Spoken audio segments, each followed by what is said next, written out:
നമ്മള് അധ്യായം 3 കർമ്മയോഗം.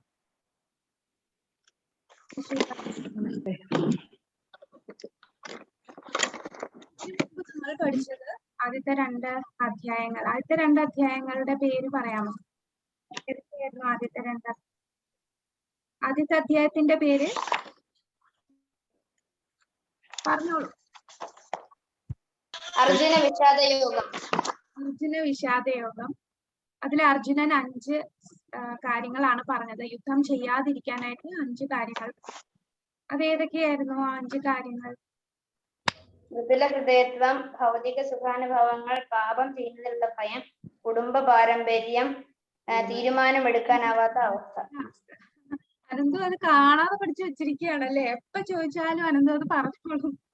Very good. ഹരേ കൃഷ്ണ. ഹരേ കൃഷ്ണ. രണ്ടാമത്തെ അധ്യായത്തില് ഭഗവാൻ പറഞ്ഞു തുടങ്ങി. അപ്പൊ രണ്ടാമത്തെ അധ്യായത്തിന്റെ പേരെന്താണ്? സാംഖ്യയോഗം. രണ്ടാമത്തെ അധ്യായം സാംഖ്യയോഗം. അപ്പൊ രണ്ടാമത്തെ അധ്യായത്തില് ഭഗവാൻ അത് ശ്രീല പ്രഭുപാദർ പറഞ്ഞിരിക്കുന്നത് ഗീതാ വിഷയ സംഗ്രഹം എന്നും പറയുന്നുണ്ട്. കാരണം ഭഗവത്ഗീത മൊത്തത്തിൽ നമ്മള് ആ ഒരു ഉത്തരങ്ങൾ, ഈ 5 റീസണിലെ ഉത്തരം എല്ലാം കൂടെ ജ്ഞാനയോഗം, കർമ്മയോഗം, ഭക്തിയോഗം ഇതെല്ലാം രണ്ടാം അധ്യായത്തിൽ വിശദീകരിച്ചത് കൊണ്ട് ഗീതാ വിഷയ സംഗ്രഹം എന്നും പറയും. അപ്പൊ ഈ സാംഖ്യയോഗത്തിൽ ഭഗവാൻ അർജുനൻ ചോദിച്ച എത്ര ചോദ്യത്തിനാണ് ഉത്തരം നൽകിയത്? ഏതൊക്കെ ചോദ്യങ്ങൾക്ക് ഉത്തരം നൽകി അത് പറയാമോ? 5 കാരണങ്ങൾ പറഞ്ഞു. ആ 5 കാരണങ്ങൾക്കും ഭഗവാൻ ഉത്തരം നൽകി. ഏതൊക്കെയാണ് അതിന്റെ ഉത്തരങ്ങൾ? ആദ്യത്തെ റീസൺ പറഞ്ഞത് അനുകമ്പ അല്ലെങ്കിൽ മൃദുല ഹൃദയത്വം. മൃദുല ഹൃദയത്വത്തിന് ഭഗവാൻ എന്തുത്തരമാണ് നൽകിയത്? അൺമ്യൂട്ട് ചെയ്ത് പറഞ്ഞോളൂ. ഹരേ കൃഷ്ണ.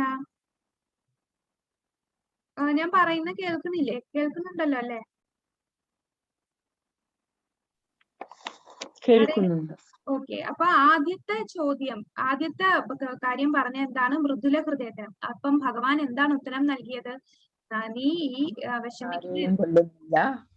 നീ ആരെയും കൊല്ലുന്നില്ല. കാരണം നമ്മൾ ശരീരമല്ല, ആത്മാവാണ് എന്നുള്ള ജ്ഞാനമാണ് ഭഗവാൻ നൽകിയത്. ആത്മാവും ശരീരവും തമ്മിലുള്ള ആ റിലേഷൻ, നമ്മളെല്ലാരും ആത്മാക്കളാണ്, ശരീരമാണ്. ആത്മാവിന് മരണമില്ല. ഒരു നൈനം ചിന്തന്റെ ശസ്ത്രാണി, ശസ്ത്രങ്ങൾ കൊണ്ടോ അഗ്നിക്കോ വെള്ളത്തിനോ കാറ്റിനോ ഒന്നിനും തന്നെ നമ്മൾ ആത്മാവിനെ നശിപ്പിക്കാൻ കഴിയില്ല. ആത്മാവ് അജനാണ്. ആത്മാവ് ജനന മരണമില്ലാത്തതാണ്. അതിനാൽ ആത്മാവിനെ നീ കൊല്ലുന്നില്ല. പിന്നെ എന്തിനാണ് വിഷമിക്കുന്നത്? ഈ അനുകമ്പയുടെ കാരണം എന്താണ്? രണ്ടാമത്തെ കാര്യം പറഞ്ഞ എന്തായിരുന്നു? ഭൗതിക സുഖാനുഭവങ്ങൾ. അതിന് ഉത്തരം എന്താണ് പറഞ്ഞത്? ഈ യുദ്ധത്തിൽ ജയിച്ചാലും ഈ യുദ്ധത്തിൽ തോറ്റാലും അർജുന നിനക്ക് എന്താണ് നഷ്ടം? യുദ്ധത്തിൽ ജയിച്ചാൽ നീ ഭൂലോകം മൊത്തവും ഭരിക്കുകയാണ്. യുദ്ധത്തിൽ തോറ്റാലും നീ ഈ യുദ്ധത്തിൽ മരിച്ചാലും ഇത് ധർമ്മയുദ്ധമാണ്. എന്നാലും നേട്ടം തന്നെ, നീ സ്വർഗത്ത് പോയി നിനക്ക് സുഖമായിട്ട് അവിടെ ജീവിക്കുന്നുണ്ട്. അപ്പം ഭൗതികമായിട്ടുള്ള സുഖാനുഭവങ്ങൾ എന്തായാലും യുദ്ധം ചെയ്താൽ നിനക്ക് കിട്ടും. പിന്നീട് മൂന്നാമത്തെ കാരണം പറഞ്ഞത് എന്താണ്? പാപമല്ലേ ഞാൻ ചെയ്യുന്നത് എന്ന് പറഞ്ഞു. അപ്പൊ ഭഗവാൻ എന്താണ് ഉത്തരം നൽകിയത്? പാപമാണ് ചെയ്യുന്നതെന്ന് പറഞ്ഞപ്പോൾ നീ ഭക്തിയുതമായി സേവനം ചെയ്യൂ, അപ്പോ അത് പാപമായി വരില്ല. നീ എനിക്ക് വേണ്ടി ആ സേവനം ചെയ്താൽ അത് പാപമാകില്ല. നാലാമത്തത് ഉത്തരം ഭഗവാൻ കൊടുത്ത എന്താണ്? നാലാമത്തെ ചോദ്യം എന്തായിരുന്നു? കുടുംബ പാരമ്പര്യം പറയുമ്പോൾ ഭഗവാൻ അതിന്റെ ഉത്തരം ശരിക്കും ഈ അധ്യായത്തിലാണ് കുടുംബ പാരമ്പര്യത്തിന്റെ ഉത്തരം നൽകുന്നത്. അത് 3-ാം അധ്യായത്തിലാണ്. പിന്നീട് അപ്പൊ അതിന്റെ ഉത്തരം 2-ാം അധ്യായത്തിൽ പറഞ്ഞിട്ടില്ല. 3-ാം അധ്യായത്തിലാണ് കുടുംബ പാരമ്പര്യത്തെ കുറിച്ച് പറയുന്നത്. നാലാമത്തത് തീരുമാനം എടുക്കാനാവാത്ത അവസ്ഥ. അപ്പൊ ഭഗവാൻ പറഞ്ഞു എന്താണ്? നീ ഏകേഹേ ഗുരുനന്ദന, ഒരേ ഒരു കാര്യത്തിൽ മാത്രം നീ ശ്രദ്ധ കേന്ദ്രീകരിക്കൂ, ഫോക്കസ് ചെയ്തു. പല ബഹുശാഖയായിട്ട് നിന്റെ ചിന്തകൾ പോവാതെ ആ ദൃഢനിശ്ചയത്തോടുകൂടി ഒരു വ്യവസായാത്മിക ബുദ്ധി ഏകേഹേ ഗുരുനന്ദന എന്നുള്ള ആ ശ്ലോകത്തിലാണ് ഭഗവാൻ ആ ഉത്തരം നൽകുന്നത്. നീ ഒരു കാര്യം ചെയ്യൂ, ഭഗവാനെ തന്നെ സേവ ചെയ്യൂ. ദൃഢനിശ്ചയത്തോടു കൂടി ചെയ്യൂ എന്നാണ് ഉത്തരം പറയുന്നത്. അപ്പൊ ഈ 2-ാം അധ്യായത്തില് ഭഗവാൻ കൊടുത്ത ഉത്തരങ്ങൾ എന്ന് പറയുന്നത് എല്ലാം പല രീതിയിലാണ്. കേൾക്കുന്നുണ്ടോ മാതാജി? ഹരേ കൃഷ്ണ. ഓക്കെ. അപ്പം ഇവിടെ ഉത്തരം ഭഗവാൻ കൊടുത്തത് എല്ലാം കൂടെ ഇങ്ങനെ കുഴഞ്ഞാണ് കിട്ടിയത്. അർജുനന് കറക്റ്റ് ആയിട്ട് ആ ഉത്തരം കിട്ടുന്നില്ല. കാരണം എല്ലാ കാര്യങ്ങളും ഭഗവാൻ ഈ 2-ാം അധ്യായത്തിൽ പറഞ്ഞപ്പോ വ്യക്തമായിട്ടൊരു ഉത്തരം കിട്ടുന്നില്ല. ശരിക്കും അർജുനന് മനസ്സിലാവാഞ്ഞിട്ടാണോ? അല്ല, നമ്മളെ പോലുള്ള മനുഷ്യർക്ക് മനസ്സിലാവാൻ വേണ്ടി അർജുനൻ വീണ്ടും ചോദ്യം ചോദിക്കുകയാണ്. അപ്പൊ അർജുനൻ ഈ 3-ാം അധ്യായം തുടങ്ങുന്നത് അർജുനന്റെ ചോദ്യത്തോടു കൂടിയാണ്. അപ്പൊ അർജുനന്റെ ആദ്യത്തെ ചോദ്യം, അർജുന ഉവാച ജായസി ചേത് കർമ്മണസ്തേ മതാ ബുദ്ധിർജനാർദ്ദന തത്കിം കർമ്മണി ഘോരേ മാം നിയോജയസി കേശവ. അർജുനൻ പറഞ്ഞു, ഹേ ജനാർദ്ദന, അല്ലയോ കേശവ, ഫലകാംക്ഷയോടെ ചെയ്യുന്ന കർമ്മത്തെക്കാൾ ശ്രേഷ്ഠമാണ് ബുദ്ധി എന്ന് കരുതുന്നുവെങ്കിൽ അങ്ങ് എന്തിനാണ് എന്നെ ക്രൂരമായ ഈ യുദ്ധത്തിന് പ്രേരിപ്പിക്കുന്നത്? ഇവിടെ ഭഗവാനെ അർജുന, കേശവ എന്നാണ് സംബോധന ചെയ്തിരിക്കുന്നത്. അർജുന എന്ന് വിളിച്ചാൽ എന്താണ്? ജനാർദ്ദന എന്ന വാക്കിന്റെ അർത്ഥം എന്താണ്? ഏ ജനാർദ്ദന, കേശവ, ജനാർദ്ദനന്റെ അർത്ഥം എന്താണ്? അൺമ്യൂട്ട് ചെയ്ത് പറഞ്ഞോളൂ. ജനാർദ്ദന എന്ന് പറഞ്ഞാൽ എന്താണ്? ജനാർദ്ദനൻ എന്ന് പറഞ്ഞാൽ ഈ ജഗത്തിന്റെ പരിപാലകൻ, അതാണ് ജനാർദ്ദനൻ. ഹേ ജനാർദ്ദന, ജഗത്തിന്റെ പരിപാലക. ഹേ കേശവ, കേശവ എന്ന വാക്കിന്റെ അർത്ഥം എന്താണ്? കേശി എന്ന അസുരനെ വധിച്ചവൻ. അപ്പോ ഇവിടെ ഭഗവാനെ ഹേ ജനാർദ്ദന, ഹേ കേശവ എന്ന് വിളിക്കാൻ കാരണം ഭഗവാനെ നീ എല്ലാരെയും പരിപാലിക്കുന്നവനാണ്. എന്നെയും കൂടെ, എന്റെ ഈ ഒരു സമസ്യക്ക് നീ ഉത്തരം തരൂ. ഹേ ജനാർദ്ദന, എന്നെയും പരിപാലിക്കൂ. ഹേ കേശവ, എന്റെ ഉള്ളിലുള്ള ആ ഡൗട്ട്, എന്റെ ഉള്ളിലുള്ള ആ സംശയം എന്ന ആ അസുരനെ നീ വധിച്ചാലും, അല്ലയോ കേശവ. അപ്പൊ എന്താണ് ഇവിടെ അർജുനൻ ചോദിക്കുന്നത്? ഫലകാംക്ഷയോടെ ചെയ്യുന്ന കർമ്മത്തെക്കാൾ ശ്രേഷ്ഠമാണ് ബുദ്ധി എന്ന് കരുതുന്നുവെങ്കിൽ അങ്ങ് എന്തിനാണ് എന്നെ യുദ്ധം ചെയ്യാൻ പ്രേരിപ്പിക്കുന്നത്? അപ്പൊ ഇവിടെ അർജുനൻ ചോദിക്കുന്നത് 2 കാര്യമാണ്. അതായത്, ഞാൻ സന്യാസം സ്വീകരിക്കണോ അതോ ഞാൻ യുദ്ധം ചെയ്യണോ? ഇവിടെ ബുദ്ധി ശ്രേഷ്ഠമാണ് ബുദ്ധി എന്ന് കരുതുന്നു. അപ്പൊ ബുദ്ധിയോഗം, അതായത് കൃഷ്ണാവബോധമാണ് ഏറ്റവും ശ്രേഷ്ഠം. ഫലം ഉദ്ദേശിച്ച് കർമ്മം ചെയ്യുന്നതിനേക്കാൾ കൃഷ്ണാവബോധമാണ് ശ്രേഷ്ഠമെന്ന് പറയുന്നു. അപ്പൊ കർമ്മം എന്ന് പറയുന്നത് 2 ടൈപ്പ് ഉണ്ട്. അതാണ് കാമ്യകർമ്മം, പിന്നെ ഭക്തി നിഷ്കാമ കർമ്മം. കാമ്യകർമ്മം തന്നെ പുണ്യകർമ്മവും ഉണ്ട്, പാപകർമ്മവും ഉണ്ട്. പുണ്യകർമ്മം എന്ന് പറഞ്ഞാൽ എന്താണ്? പുണ്യകർമ്മം, നല്ല കാര്യങ്ങൾ ചെയ്താൽ നല്ല റിസൾട്ട് ആയിരിക്കും നമുക്ക് കിട്ടുക. നമുക്ക് പിന്നീട് നല്ല പ്രതികരണങ്ങളായിരിക്കും ജീവിതത്തിൽ വരിക. പാപകർമ്മം എന്ന് പറഞ്ഞാലോ, പാപം ചെയ്തതിനുള്ള ശിക്ഷയായിരിക്കും നമുക്ക് കിട്ടുക. അപ്പൊ ഈ പുണ്യകർമ്മവും പാപകർമ്മവും രണ്ടും ചെയ്താലും പ്രശ്നമാണ്. നമ്മൾ ജനന മരണ ചക്രത്തിൽ തന്നെ പെട്ടുകൊണ്ടിരിക്കും. അപ്പൊ ഈ ജനന മരണ ചക്രത്തിൽ നിന്ന് രക്ഷപ്പെടാൻ ഒരേ ഒരു വഴിയേ ഉള്ളൂ, അത് കൃഷ്ണാവബോധമാണ്. പക്ഷെ അർജുനൻ അത് ക്ലിയർ ആയില്ല, എന്താണ് ഈ കൃഷ്ണാവബോധം എന്ന്. അർജുനൻ വിചാരിച്ചു ഒരു കർമ്മവും ചെയ്യാതിരുന്നാൽ, ഞാൻ പുണ്യകർമ്മവും പാപകർമ്മവും ഒക്കെ ചെയ്യുന്നത് കൊണ്ടല്ലേ എനിക്ക് അതിന്റെ ആ ഫലം വരുന്നത്. ഒരു കർമ്മവും ചെയ്യാതെ എല്ലാം ഉപേക്ഷിച്ച് അങ്ങ് കാട്ടിൽ പോവുക. അപ്പൊ അർജുനൻ ഇങ്ങനെയാണ് ചിന്തിച്ചത്, എല്ലാം ഉപേക്ഷിക്കുക, എന്റെ രാജ്യവും എല്ലാം ഉപേക്ഷിച്ച് ഭഗവാനെ തന്നെ മനസ്സിൽ വിചാരിച്ച് പോയി സന്യാസം സ്വീകരിച്ച് അങ്ങ് പോയാൽ പോരെ എന്നാണ് അർജുനൻ വിചാരിച്ചത്. അപ്പം അതാണ് ഏറ്റവും നല്ലതെന്നല്ലേ ഭഗവാൻ പറഞ്ഞത്. അപ്പൊ നമ്മളെ പോലുള്ള ആൾക്കാർ വിചാരിക്കുന്നത് കൃഷ്ണാവബോധം എന്ന് പറഞ്ഞാൽ കർമ്മം ഒന്നും ചെയ്യുന്നില്ല, അങ്ങനെയുള്ളവര്. കാരണം ഭഗവാൻ ഇത് ക്ലിയർ ആക്കി തന്നില്ലെങ്കിൽ ബാക്കിയുള്ളവർ അതിനെ ഇന്റർപ്രറ്റ് ചെയ്യും. ഓ, കൃഷ്ണാവബോധം എന്ന് പറഞ്ഞാൽ ഒരു ജോലിയും ചെയ്യാതെ ചുമ്മാതെ നാമവും ജപിച്ച് വീട്ടിൽ ഇരിക്കുക, ഇങ്ങനെയാണ് എല്ലാരും കരുതിയിരിക്കുന്നത്. പക്ഷെ അതല്ല എന്ന് പറയാൻ വേണ്ടിയാണ് അർജുനൻ ഇങ്ങനെ നമുക്ക് വേണ്ടി അർജുനൻ ആ ഒരു സംശയം ഭഗവാൻ കൊടുക്കുന്നത്. അപ്പൊ അർജുനൻ ചോദിക്കുന്ന ഇതാണ്, ഞാൻ കർമ്മം ചെയ്യണോ അതോ ഞാൻ സന്യസിക്കണോ എന്നാണ് അർജുനൻ ഇവിടെ ചോദിക്കുന്നത്. വ്യാമിശ്രേണേവ വാക്യേന ബുദ്ധിം മോഹയസീവ മേ തദേകം വദ നിശ്ചിത്യ യേന ശ്രേയോഹമാപ്നുയാം. ദ്വയാർത്ഥങ്ങളുള്ള ഉപദേശങ്ങളാൽ അങ്ങ് എന്റെ ബുദ്ധിയെ അമ്പരിപ്പിക്കുന്നു. എനിക്ക് ഏറ്റവും ശ്രേയസ്കരമായത് എന്തെന്ന് തീർത്ത് പറഞ്ഞു തരൂ. അപ്പോൾ ഭഗവാൻ ശരിക്കും ഭക്തിയുത സേവനം എന്നാണ് പറഞ്ഞത്. അതായത് നീ ഭഗവാനെ വിചാരിച്ച് യുദ്ധം ചെയ്യൂ എന്നാണ് പറഞ്ഞത്. അപ്പം അങ്ങനെ പറയുന്നു. പിന്നെ ഞാൻ ആത്മാവാണ് എന്നുള്ള ജ്ഞാനം പറയുന്നു. ആത്മാവ് അല്ലേ, ഞാൻ ശരീരമല്ലല്ലോ. ആത്മാവിന് എന്തിനാണ് രാജ്യം? ആത്മാവിന് രാജ്യം അനുഭവിക്കേണ്ട ആവശ്യമില്ലല്ലോ. അപ്പൊ ഞാൻ ആത്മാവായതുകൊണ്ട് ഞാൻ ഇനി യുദ്ധം ചെയ്യുന്ന എന്തിനാ ഈ രാജ്യത്തിന് വേണ്ടി എന്ന് കരുതി അത് ഉപേക്ഷിച്ചു പൊയ്ക്കൂടെ? അങ്ങനെ ആകെ കൺഫ്യൂസ്ഡ് ആയിട്ട് ഇരിക്കുകയാണ് അർജുനൻ. അതുകൊണ്ട് അർജുനൻ ചോദിക്കുകയാണ്, ദ്വയാർത്ഥങ്ങളുള്ള ഉപദേശങ്ങളാൽ അങ്ങ് എന്റെ ബുദ്ധിയെ അമ്പരിപ്പിക്കുന്നു. അതുകൊണ്ട് എനിക്ക് എന്താണ് ശ്രേയസ്കരം എന്ന് തീർത്തു പറഞ്ഞു തരും. അപ്പൊ അർജുനൻ ആദ്യത്തെ മിക്ക അധ്യായങ്ങളും തുടങ്ങുന്നത് അർജുനന്റെ ചോദ്യത്തോടു കൂടിയാണ്. അപ്പൊ ഇവിടെയും നമ്മുടെ അർജുനൻ ചോദിക്കുകയാണ്, ഞാൻ സന്യസിക്കണോ അതോ ഞാൻ കർമ്മം ചെയ്യണോ? അർജുനന് ശരിക്കും സന്യസിക്കാനാണ് താല്പര്യം. ഇതുപോലെ യുദ്ധം ചെയ്യാൻ ഇപ്പോഴും താല്പര്യമില്ല. അപ്പൊ ഭഗവാൻ എന്താണ് പറയുന്നത്? ഭഗവാൻ പറയുന്നു, ന കർമ്മണാമനാരംഭാ നൈഷ്കർമ്മ്യം പുരുഷോഷ്ണുതേ നച സന്യസ്സനാദേവ സിദ്ധിം സമധിഗച്ഛതി. കർമ്മം ചെയ്യാതിരുന്നത് കൊണ്ട് മാത്രം ആരും കർമ്മഫലങ്ങളിൽ നിന്ന് മുക്തരാകുന്നില്ല. ഇപ്പൊ പുണ്യകർമ്മവും പാപകർമ്മവും ഉണ്ട്.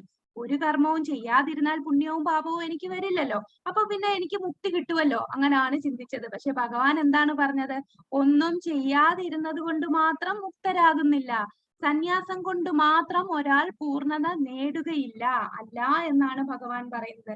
നമുക്ക് ഒരിക്കലും ഒന്നും ചുമ്മാതിരിക്കുന്നത് കൊണ്ട്, ഒരു കർമ്മം ഒന്നും ചെയ്യാതിരിക്കുന്നത് കൊണ്ട് നമുക്ക് മുക്തി ലഭിക്കുകയില്ല. നമ്മൾ എല്ലാരും കർമ്മം ചെയ്യണമെന്നാണ്. ഇത് നമ്മൾ പണ്ടൊരു സിനിമ ഉണ്ടായിരുന്നു, ചിന്താവിഷ്ടയായ ശ്യാമള എന്നൊരു പടം. ആ പടം മിക്കവരും കണ്ടിട്ടുണ്ടാവുമല്ലോ. അത് കണ്ടവരുണ്ടോ ഈ നമ്മുടെ ഗ്രൂപ്പില്? ഈ കണ്ടിട്ടുണ്ട്. ആ സിനിമയാണ് നമുക്ക് എക്സാമ്പിൾ ആയിട്ട് പറയാൻ പറ്റുന്നത്. ആ സിനിമയിൽ എന്താ സംഭവിക്കുന്നത്? അതില് നായകൻ ശ്രീനിവാസൻ സന്യാസം സ്വീകരിക്കുകയാണ്. അതായത് കുടുംബവും എല്ലാം ഉപേക്ഷിച്ചു പോവുകയാണ് ചെയ്യുന്നത്. അങ്ങനെ ഉപേക്ഷിച്ചു പോയാൽ അതാണ് നമുക്ക് മുക്തി ലഭിക്കുന്നത് എന്ന് ചിന്തിച്ചാണ് ശ്രീനിവാസൻ പോകുന്നത്. അപ്പൊ ആ ഒരു രീതിയിൽ സന്യാസം സ്വീകരിച്ചാൽ മതിയല്ലോ, കർമ്മം ഒന്നും ചെയ്യുന്നില്ല, അപ്പോ പിന്നെ എനിക്ക് മുക്തി ലഭിക്കും. പക്ഷെ ഭഗവാൻ ഇവിടെ എന്താണ് പറയുന്നത്? 4ാമത്തെ ശ്ലോകത്തിൽ പറയുന്നു, അല്ല, കർമ്മം ചെയ്യാതിരുന്നത് കൊണ്ട് മാത്രം ആരും കർമ്മഫലങ്ങളിൽ നിന്ന് മുക്തനാകുന്നില്ല. സന്യാസം കൊണ്ട് മാത്രം മുക്തി ലഭിക്കുന്നില്ല. കാരണം എന്താന്ന് പറഞ്ഞാൽ നമ്മൾ അത് അടുത്ത ശ്ലോകത്തിൽ ഭഗവാൻ പറയുന്നുണ്ട്, കർമ്മേന്ദ്രിയാണി സംയമ്യ ആസ്തേ മനസാ സ്മരൻ ഇന്ദ്രിയാർത്ഥാൻ വിമൂഢാത്മാ മിഥ്യാചാരസ ഉച്യതേ.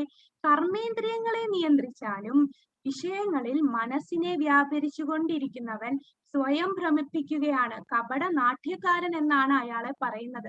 ഇവിടെ നമുക്കൊരു സന്യാസിയെ കാണാം. അദ്ദേഹം എന്താ ചെയ്യുന്നത്?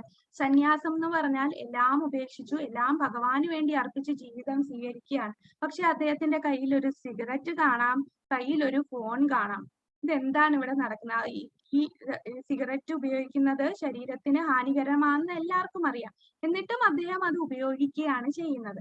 എന്ന് പറഞ്ഞാൽ സന്യാസം പുറമേ നമ്മൾ സന്യാസ വേഷമൊക്കെ ധരിച്ച് ഭഗവാന്റെ നാമമൊക്കെ ഇങ്ങനെ പുറമേ പറഞ്ഞാലും അയാളുടെ ഉള്ളിൽ ഒരു മനസ്സുണ്ട്. നമ്മളെ ശരീരം എന്ന് പറഞ്ഞാൽ രണ്ടാണ്, സൂക്ഷ്മ ശരീരവും സ്ഥൂല ശരീരം.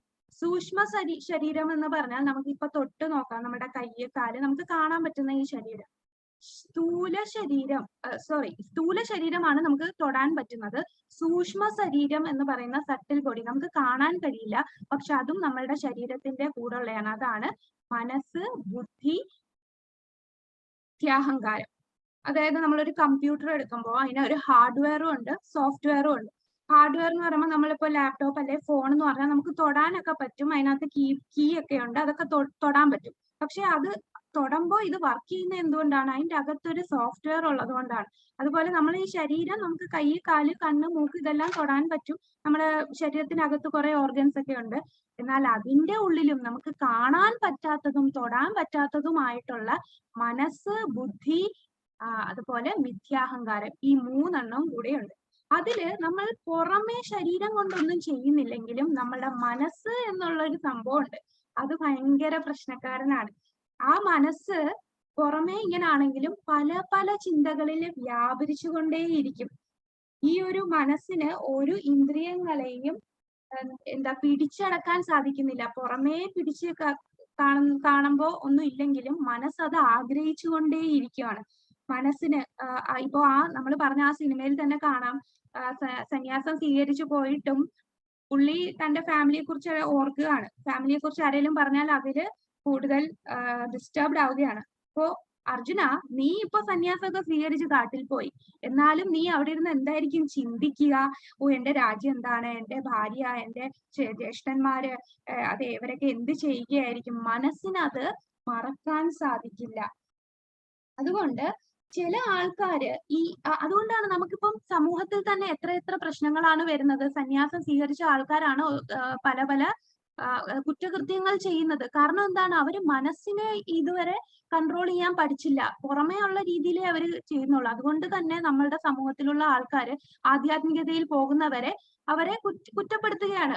കാരണം എന്താണ്? അവർ മനസ്സിനെ നിയന്ത്രിക്കാതെ അധികം കപട സന്യാസികൾ നമ്മുടെ സമൂഹത്തിലുണ്ട്. അതുകൊണ്ട് എല്ലാവരും തെറ്റിദ്ധരിക്കപ്പെടുന്നു.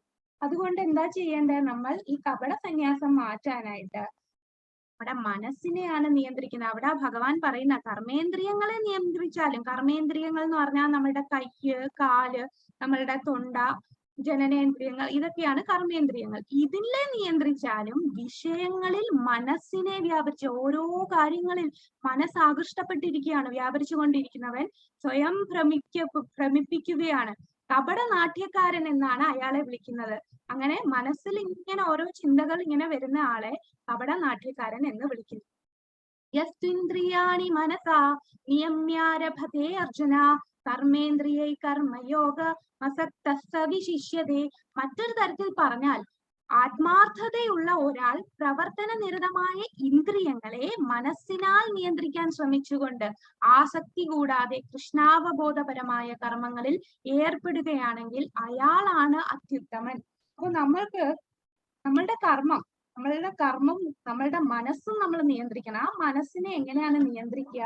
മനസ്സെന്ന് പറഞ്ഞാൽ പല പല കാര്യങ്ങളിൽ ആകൃഷ്ടപ്പെട്ടിരിക്കുകയാണ്. അപ്പൊ അതിനെ ആകൃഷ്ടപ്പെടാതിരിക്കാൻ നമ്മൾ ആ മനസ്സിനെ എങ്ങോട്ട് ഡയറക്റ്റ് ചെയ്യണം?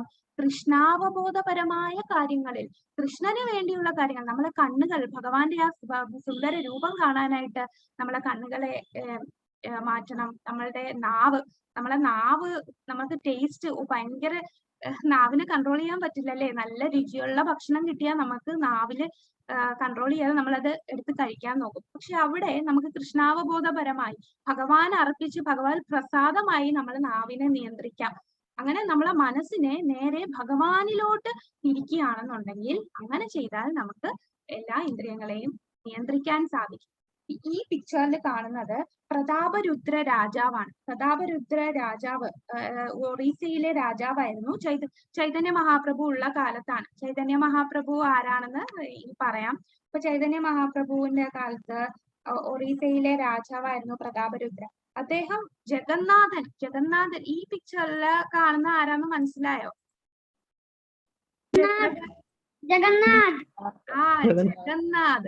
ജഗന്നാഥ് പുരി ഒറീസയിലെ വലിയ ഭഗവാന്റെ വലിയൊരു ക്ഷേത്രമാണ്.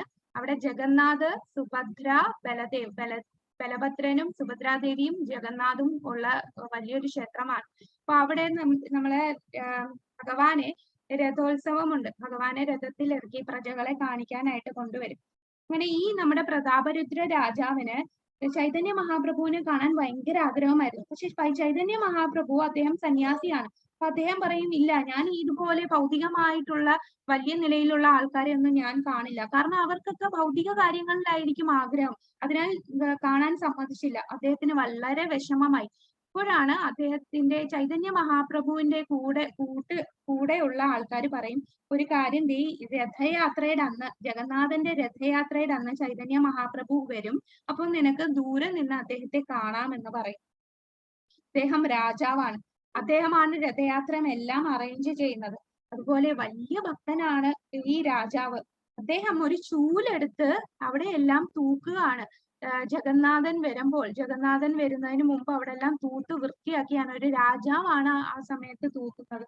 അദ്ദേഹം അത്രയും മനസ്സിൽ ചുമ്മാ ആൾക്കാരെ കാണിക്കാനോ ഒരു ഷോ ഓഫിനൊന്നും അദ്ദേഹം ചെയ്യുന്നില്ല. അത്രയും ആത്മാർത്ഥമായിട്ട് ആ ഒരു ഹംബിൾനെസ്സിലാണ് അദ്ദേഹം ചെയ്യുന്നത്. അദ്ദേഹത്തിന്റെ ഹൃദയം മുഴുവൻ ഭഗവാനോടുള്ള ആ ഭക്തിയായിരുന്നു. ഇത് ചൈതന്യ മഹാപ്രഭു ദൂരെ നിന്ന് കാണും. അദ്ദേഹത്തിന് വളരെ സന്തോഷമാവും. ഇദ്ദേഹം രാജാവാണെങ്കിൽ പോലും ഭൗതികമായിട്ടുള്ള ഒന്നിലും അദ്ദേഹം ആകൃഷ്ടനല്ല. അദ്ദേഹത്തിന് ആ ഭക്തിയുണ്ട്. അപ്പം എല്ലാം ഉപേക്ഷിച്ചു പോയ ഒരു സന്യാസി, അദ്ദേഹത്തിന്റെ മനസ്സ് മൊത്തം ഭൗതിക കാര്യത്തിലാണ്. പക്ഷെ എല്ലാ കർമ്മവും ചെയ്യുന്ന ഒരു രാജാവ്, അദ്ദേഹത്തിന്റെ മനസ്സിൽ ഭഗവാനോട് ഭക്തിയാണ്. ഈ രണ്ടുപേരിൽ ആരാണ് ശ്രേഷ്ഠൻ? രാജാവാണോ സന്യാസിയാണോ? പറഞ്ഞോളൂ. രാജാവ്. ആ രാജാവ് അല്ലേ? രാജാവ് അപ്പൊ കർമ്മവും ചെയ്യുന്നുണ്ട്, കൂടാതെ അദ്ദേഹത്തിന് ഭക്തി ചെയ്യുന്നുണ്ട്. അപ്പൊ സന്യാസത്തെക്കാൾ നല്ലത് നീ കർമ്മം ചെയ്യുക. കാരണം ആ ഇന്ദ്രിയങ്ങളെ നമ്മൾ മനസ്സിനാൽ നിയന്ത്രിക്കാൻ പഠിക്കണം. ആസക്തി കൂടാതെ കൃഷ്ണാവബോധപരമായ കർമ്മങ്ങളിൽ ഏർപ്പെടുകയാണ്. അതാണ് അത്യുത്തമനെന്ന് ഭഗവാൻ പറയുകയാണ്. അപ്പൊ നമ്മുടെ കർമ്മം എങ്ങനെയാണ് എന്നാണ് ഇതിൽ പറഞ്ഞിരിക്കുന്നത്. ഈ കർമ്മം എന്ന് പറയുന്നത് നമ്മൾ വിചാരിക്കും, നമ്മളിപ്പോ ഒരു തെറ്റ് ചെയ്തു, പക്ഷെ ആ തെറ്റ് ചെയ്തതിന്റെ ഫലം ഉടനെ ആയിരിക്കില്ല വരിക. ചിലപ്പോൾ ജന്മങ്ങൾ എടുത്തായിരിക്കും ആ ഫലം വരുന്നത്. നമ്മളൊരു വിത്തിട്ടാൽ ഉടനെ തന്നെ അത് ചെടിയായി വരില്ല അല്ലെ? അത് പയ്യെ മുളച്ച് ചിലതൊക്കെ പെട്ടെന്ന് മുളച്ച് വളർന്നു വരും. എന്നാൽ ഒരു മരമൊക്കെ ആണെങ്കിൽ എത്ര കൊല്ലം എടുക്കും അത് മുളച്ച് വന്ന് പയ്യെ ആയിരിക്കും അത് വലിയൊരു മരമായി മാറുക. അപ്പോൾ നമ്മൾ ശ്രദ്ധിക്കേണ്ടത്, നമ്മുടെ കർമ്മം എന്ന് പറയുന്നത് അതിന്റെ ഫലം ഉടനെ വരണമെന്നില്ല, എപ്പോ വേണേലും വരാം. ചിലപ്പോൾ ജന്മങ്ങൾ എടുത്തായിരിക്കും വരിക. ഇതിന് ഉദാഹരണമാണ് ധൃതരാഷ്ട്രരുടെ 100 മക്കളും മരിച്ചു അല്ലെ?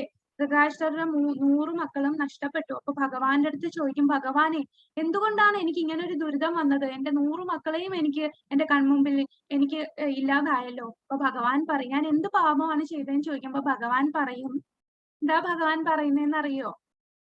ചിലർക്കൊക്കെ അറിയായിരിക്കും. എന്താണ് പറഞ്ഞത്?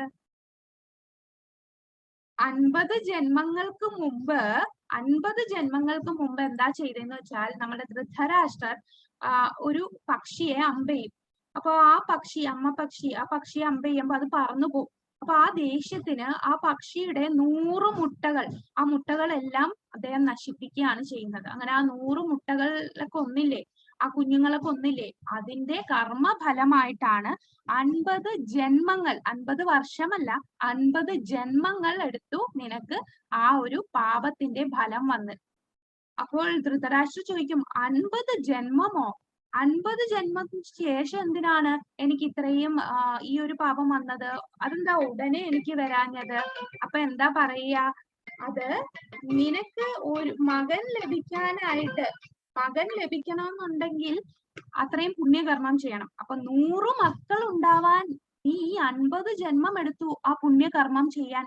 ആ 100 കുട്ടികൾക്ക് വേണ്ടി അത്രയും പുണ്യകർമ്മം ചെയ്താലേ 100 ആൺകുട്ടികൾ വരൂ. അപ്പൊ 50 ജന്മം നീ പുണ്യം ചെയ്തത് കൊണ്ട് 100 ആൺകുട്ടികൾ വന്നു. അന്ന് ചെയ്ത പാപം കൊണ്ട് നിനക്ക് ആ പാപത്തിന് ശിക്ഷയായിട്ട് നിന്റെ 100 മക്കളും മരിക്കുകയാണ് ചെയ്യുന്നത്. അപ്പൊ ഇതാണ് നമ്മളുടെ കർമ്മം എന്ന് പറയുന്നത്. കർമ്മഫലം പെട്ടെന്നല്ല, പതുക്കെയാണ്. വിത്ത് മുളയ്ക്കുന്നത് പോലെ. ചിലപ്പം വർഷമെടുക്കും ഒരു മരം പോലെ ആകാൻ. ഇപ്പൊ പല ജന്മം എടുത്തും നമുക്ക് കർമ്മഫലം വരും. അപ്പൊ ഈ മുളയിലുള്ള, നമുക്കറിയില്ല കഴിഞ്ഞ ജന്മം ചെയ്ത ഏതോ ഒരു കർമ്മത്തിന്റെ ഫലമായിട്ടാണ് നമുക്ക് ഇങ്ങനെ ഒരു ജന്മം കിട്ടിയതും നമ്മളിപ്പോ അനുഭവിക്കുന്ന കാര്യങ്ങൾ. ചിലപ്പോൾ നമ്മുടെ ജീവിതത്തിൽ പെട്ടെന്ന് നമ്മൾ നല്ല സന്തോഷത്തിൽ ഇരിക്കുമ്പോഴായിരിക്കും അപ്രതീക്ഷിതമായിട്ടൊരു ദുരിതം വരുന്ന. ചിലപ്പോൾ ഒരു ആക്സിഡന്റിന്റെ പോലെ ആയിരിക്കും, ചിലപ്പോൾ എന്തെങ്കിലും പെട്ടെന്ന് ഒരു അസുഖത്തിന്റെ, അതൊക്കെ നമ്മളുടെ കൺട്രോളിലല്ല. അതൊക്കെ കഴിഞ്ഞ ജന്മത്തിന്റെ ഓരോ പാപം ആ ഒരു മുളച്ച് പാകമാകുമ്പോൾ ആ ഫലം നമ്മളുടെ ജീവിതത്തിൽ വരികയാണ് ചെയ്യുന്നത്. അപ്പോൾ ഈ വിത്ത് പോലെയുള്ള ഈ പാപങ്ങളെയൊക്കെ മാറ്റാൻ കൃഷ്ണാവബോധത്തിന് കഴിയും. മറ്റൊരു വഴിയിലും നമ്മൾ ചെയ്ത പാപങ്ങളെ നശിപ്പിക്കാൻ സാധിക്കുകയില്ല. കൃഷ്ണാവബോധത്തിലൂടെ, ഭഗവാന്റെ നാമം ജപിക്കുന്നതിലൂടെ എത്ര ജന്മം ചെയ്ത പാപങ്ങളെയും നശിപ്പിക്കാൻ കഴിയും. ഇതാണ് ഇവിടെ പറഞ്ഞത്. ഇനി അടുത്ത ശ്ലോകം നോക്കാം. യജ്ഞധാത് കർമ്മണോന്യത്ര ലോകോയം കർമ്മബന്ധനഃ തദർത്ഥം കർമ്മ കൗന്ദേയ മുക്തസംഗ സമാചര. കർമ്മം വിഷ്ണുവിനായിട്ടുള്ള യജ്ഞം എന്ന നിലയിൽ അനുഷ്ഠിക്കേണ്ടതാണ്, അല്ലെങ്കിൽ അത് മനുഷ്യനെ ഭൗതിക ലോകത്തോട് കൂടുതൽ ബന്ധിപ്പിക്കുകയേ ഉള്ളൂ. കുന്തിപുത്ര, നിന്റെ നിർദ്ദിഷ്ട കർമ്മങ്ങളെ ഭഗവാന്റെ സംതൃപ്തിക്കായി നിർവഹിക്കൂ. അങ്ങനെ ചെയ്താൽ നിനക്ക് എന്നെന്നും ബന്ധമുക്തനായി തീരാം. അപ്പൊ നമ്മൾ എങ്ങനെയാണ് കർമ്മം ചെയ്യേണ്ടത്? ഭഗവാൻ എന്താ പറഞ്ഞത്? നീ എനിക്ക് വേണ്ടി കർമ്മം ചെയ്യൂ എന്നാണ്. യുധിഷ്ഠിരൻ നാരദ മുനിയോട് ചോദിക്കും, ഭഗവാനെ ഞാൻ എങ്ങനെയാണ് ഈ രാജ്യം, നാരദ മുനിയോട് ചോദിക്കാൻ, നാരദ മുനി ഞാൻ എങ്ങനെയാണ് രാജ്യം ഭരിക്കേണ്ടത്? അപ്പൊ ഭഗവാൻ നാരദ മുനി പറയും, അത് 7ാമത്തെ കാൻഡോ ശ്രീമദ് ഭാഗവതത്തിലെ 7ാം സ്കന്ധത്തിലാണുള്ളത്. നീ കർമ്മം ചെയ്യുന്ന എങ്ങനെയായിരിക്കണം? ഭഗവാനെ പ്രീതിപ്പെടുത്തുന്ന രീതിയിൽ നീ കർമ്മം ചെയ്യൂ, അതാണ് നീ ചെയ്യേണ്ട. അപ്പൊ എന്തൊക്കെ ചെയ്താലാണ് ഭഗവാന് പ്രീതി കിട്ടുക? ആ രീതിയിൽ നീ നിന്റെ രാജ്യം ഭരിക്കൂ. ഒരു യോദ്ധാവ് എങ്ങനെയാണ്? ഒരു സോൾജർ, പട്ടാളക്കാരൻ, അദ്ദേഹം തന്റെ ഡ്യൂട്ടി എന്ന നിലയിൽ യുദ്ധം ചെയ്യുന്നു. അതായത് എതിർ കക്ഷികളെ കൊല്ലുകയാണ്. യുദ്ധത്തിന് എതിരായിട്ട് വന്ന രാജ്യത്തിൽ സോൾജേഴ്സുമായിട്ട് യുദ്ധം ചെയ്യുകയാണ്. അപ്പൊ രാജ്യം എന്താ ചെയ്യുന്നത്?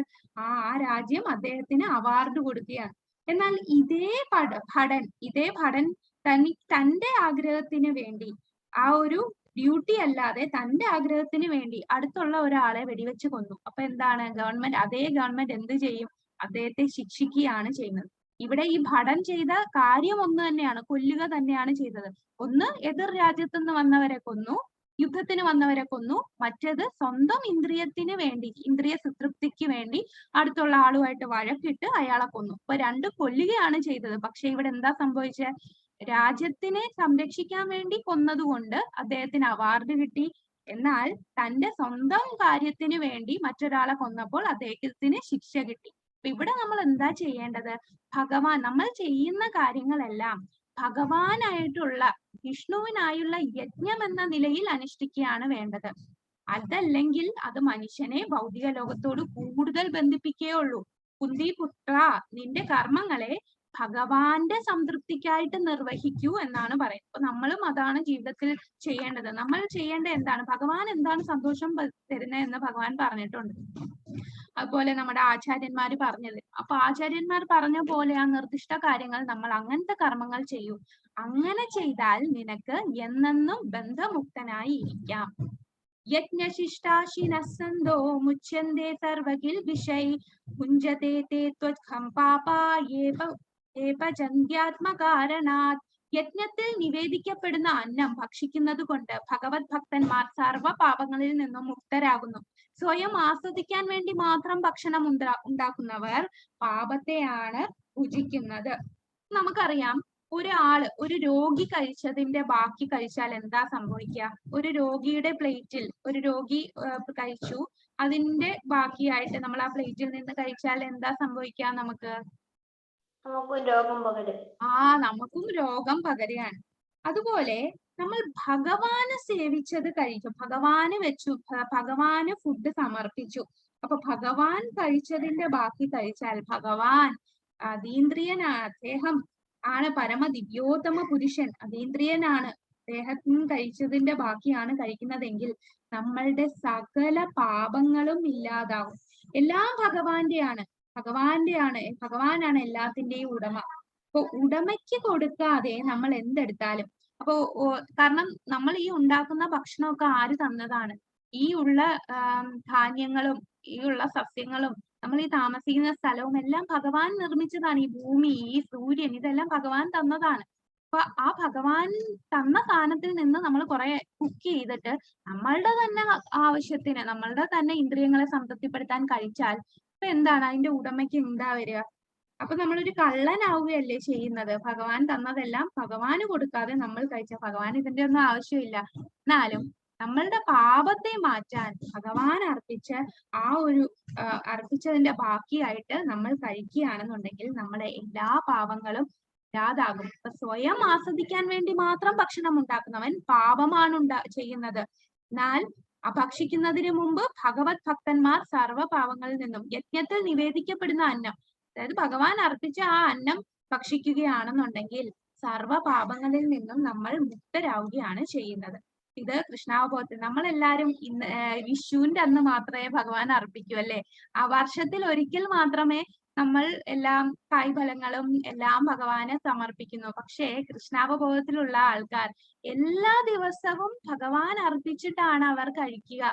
എപ്പോഴും ഭഗവാനെ ഓർത്ത് പ്രാർത്ഥിച്ചിട്ടാണ് അവർ തന്റെ നാവിന് ആ രുചി കൊടുക്കുക, അവരുടെ ശരീരം നിലനിർത്താൻ ആ ഭക്ഷണം കഴിക്കുക.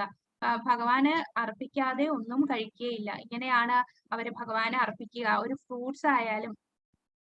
അപ്പൊ നമ്മൾ വിചാരിക്കും ഭഗവാൻ ഇത് സ്വീകരിക്കുമോ? പക്ഷെ ഭഗവാൻ തന്നെ ഇനി വരുന്ന അധ്യായത്തിൽ നമുക്ക് കാണാം. പത്രം പുഷ്പം ഫലം തോയം യോമേ ഭക്തിയാ പ്രയച്ഛതി തദഹം ഭക്തി ഉപഹൃതം അശ്നാമി പ്രേതാത്മനഃ. ഞാൻ അത് സ്വീകരിക്കും. നീ സ്നേഹത്തോടുകൂടി നീ ഒരു വെള്ളമോ പുഷ്പമോ ഒരു ഇലയോ ഫലമോ എനിക്ക് സമർപ്പിച്ച, ആ സ്നേഹത്തോട് സമർപ്പിച്ചാൽ ഞാൻ അത് സ്വീകരിക്കും. അപ്പൊ ഭഗവാൻ അത് സ്വീകരിച്ചതിന്റെ ബാക്കിയാണ് നമ്മൾ കഴിക്കുന്നതെങ്കിൽ നമ്മളുടെ എല്ലാ പാപങ്ങളും ഇല്ലാതാവുകയാണ് ചെയ്യുന്നത്. അന്നാദ് ഭവന്തി ഭൂതാനി പർജന്യാദന്ന സംഭവഃ യജ്ഞാദ് ഭവതി പർജന്യോ യജ്ഞകർമ്മ സമുദ്ഭവഃ. എല്ലാ ജീവജാലങ്ങളും ധാന്യങ്ങൾ കൊണ്ട് ജീവിക്കുന്നു. അതാകട്ടെ മഴ മൂലം ഉണ്ടാകുന്നു. മഴ യജ്ഞങ്ങളിൽ നിന്നുണ്ടാകുന്നു. യജ്ഞങ്ങൾ വിധിപ്രകാരമുള്ള കർമ്മങ്ങളിൽ നിന്ന് ഉണ്ടാകുന്നു. അപ്പൊ ധാന്യങ്ങൾ കൊണ്ട് ജീവിക്കുന്നു, എല്ലാ ജീവജാലങ്ങളും ധാന്യങ്ങൾ കൊണ്ട് ജീവിക്കുന്നു എന്ന് പറയും. അപ്പൊ നമ്മൾ വിചാരിക്കും സസ്യബുക്കുകളായ ഈ എന്താണ് കാട്ടിലുള്ള വൈൽഡ് ആനിമൽസ്, അങ്ങനെയുള്ള മൃഗങ്ങൾ, സിംഹം, പുലി, അതൊന്നും ധാന്യങ്ങളും ഒന്നും കഴിക്കുന്നില്ലല്ലോ. അതെല്ലാം എന്തിനെയാണ് കഴിക്കുന്നത്? മറ്റു മൃഗങ്ങളെ അല്ലേ കഴിക്കുന്നത്. അതെങ്ങനെയാ എല്ലാ ജീവജാലങ്ങളും ധാന്യങ്ങൾ കൊണ്ട് ജീവിക്കുന്നു എന്ന് പറയാൻ പറ്റുക? അപ്പൊ ഇവിടെ നമ്മൾ മനസ്സിലാക്കേണ്ടത് ഈ കഴിക്കുന്ന ഇപ്പൊ ഒരു സിംഹം ഒരു മുയലിനെ കൊന്ന് തിന്നുകയാണ്. ഈ മുയലിന് എവിടുന്നാണ് ഫുഡ് കിട്ടുക? ആ മുയൽ എന്ന് പറഞ്ഞാൽ ആ സസ്യങ്ങളൊക്കെ കഴിച്ച് ജീവിക്കുന്നതാണ്. ഒരു മാനിനെ കൊല്ലുന്നു, ആ മാൻ ആ സസ്യം കഴിച്ച് ജീവിക്കുകയാണ്. അപ്പോ ഏത് മൃഗത്തിനെ എടുത്താലും ധാന്യങ്ങൾ ഉണ്ടെങ്കിലേ ജീവിക്കാൻ പറ്റും. എല്ലാ ജീവജാലങ്ങളും ധാന്യങ്ങൾ കൊണ്ട് ജീവിക്കുന്നു. അപ്പൊ ആ ധാന്യം വേണമെങ്കിൽ എന്ത് വേണം? മഴ പെയ്താലേ ധാന്യങ്ങൾ ഉണ്ടാവും. മഴയില്ല എന്നുണ്ടെങ്കിൽ ഈ ധാന്യങ്ങളൊന്നും ഉണ്ടാവില്ല. അപ്പോ മഴ പെയ്യണം. മഴ എങ്ങനെയാണ് ഉണ്ടാവുന്നത്?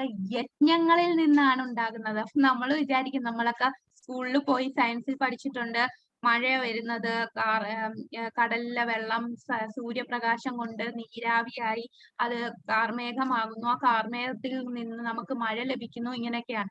എന്നാൽ എപ്പോ മഴ പെയ്യുന്നു, ഏത് സ്ഥലത്ത് മഴ പെയ്യുന്നു, എത്ര തോതിൽ മഴ ഒരു സ്ഥലത്ത് വരണം, ഇതെല്ലാം തീരുമാനിക്കുന്നത് ആരാണ്?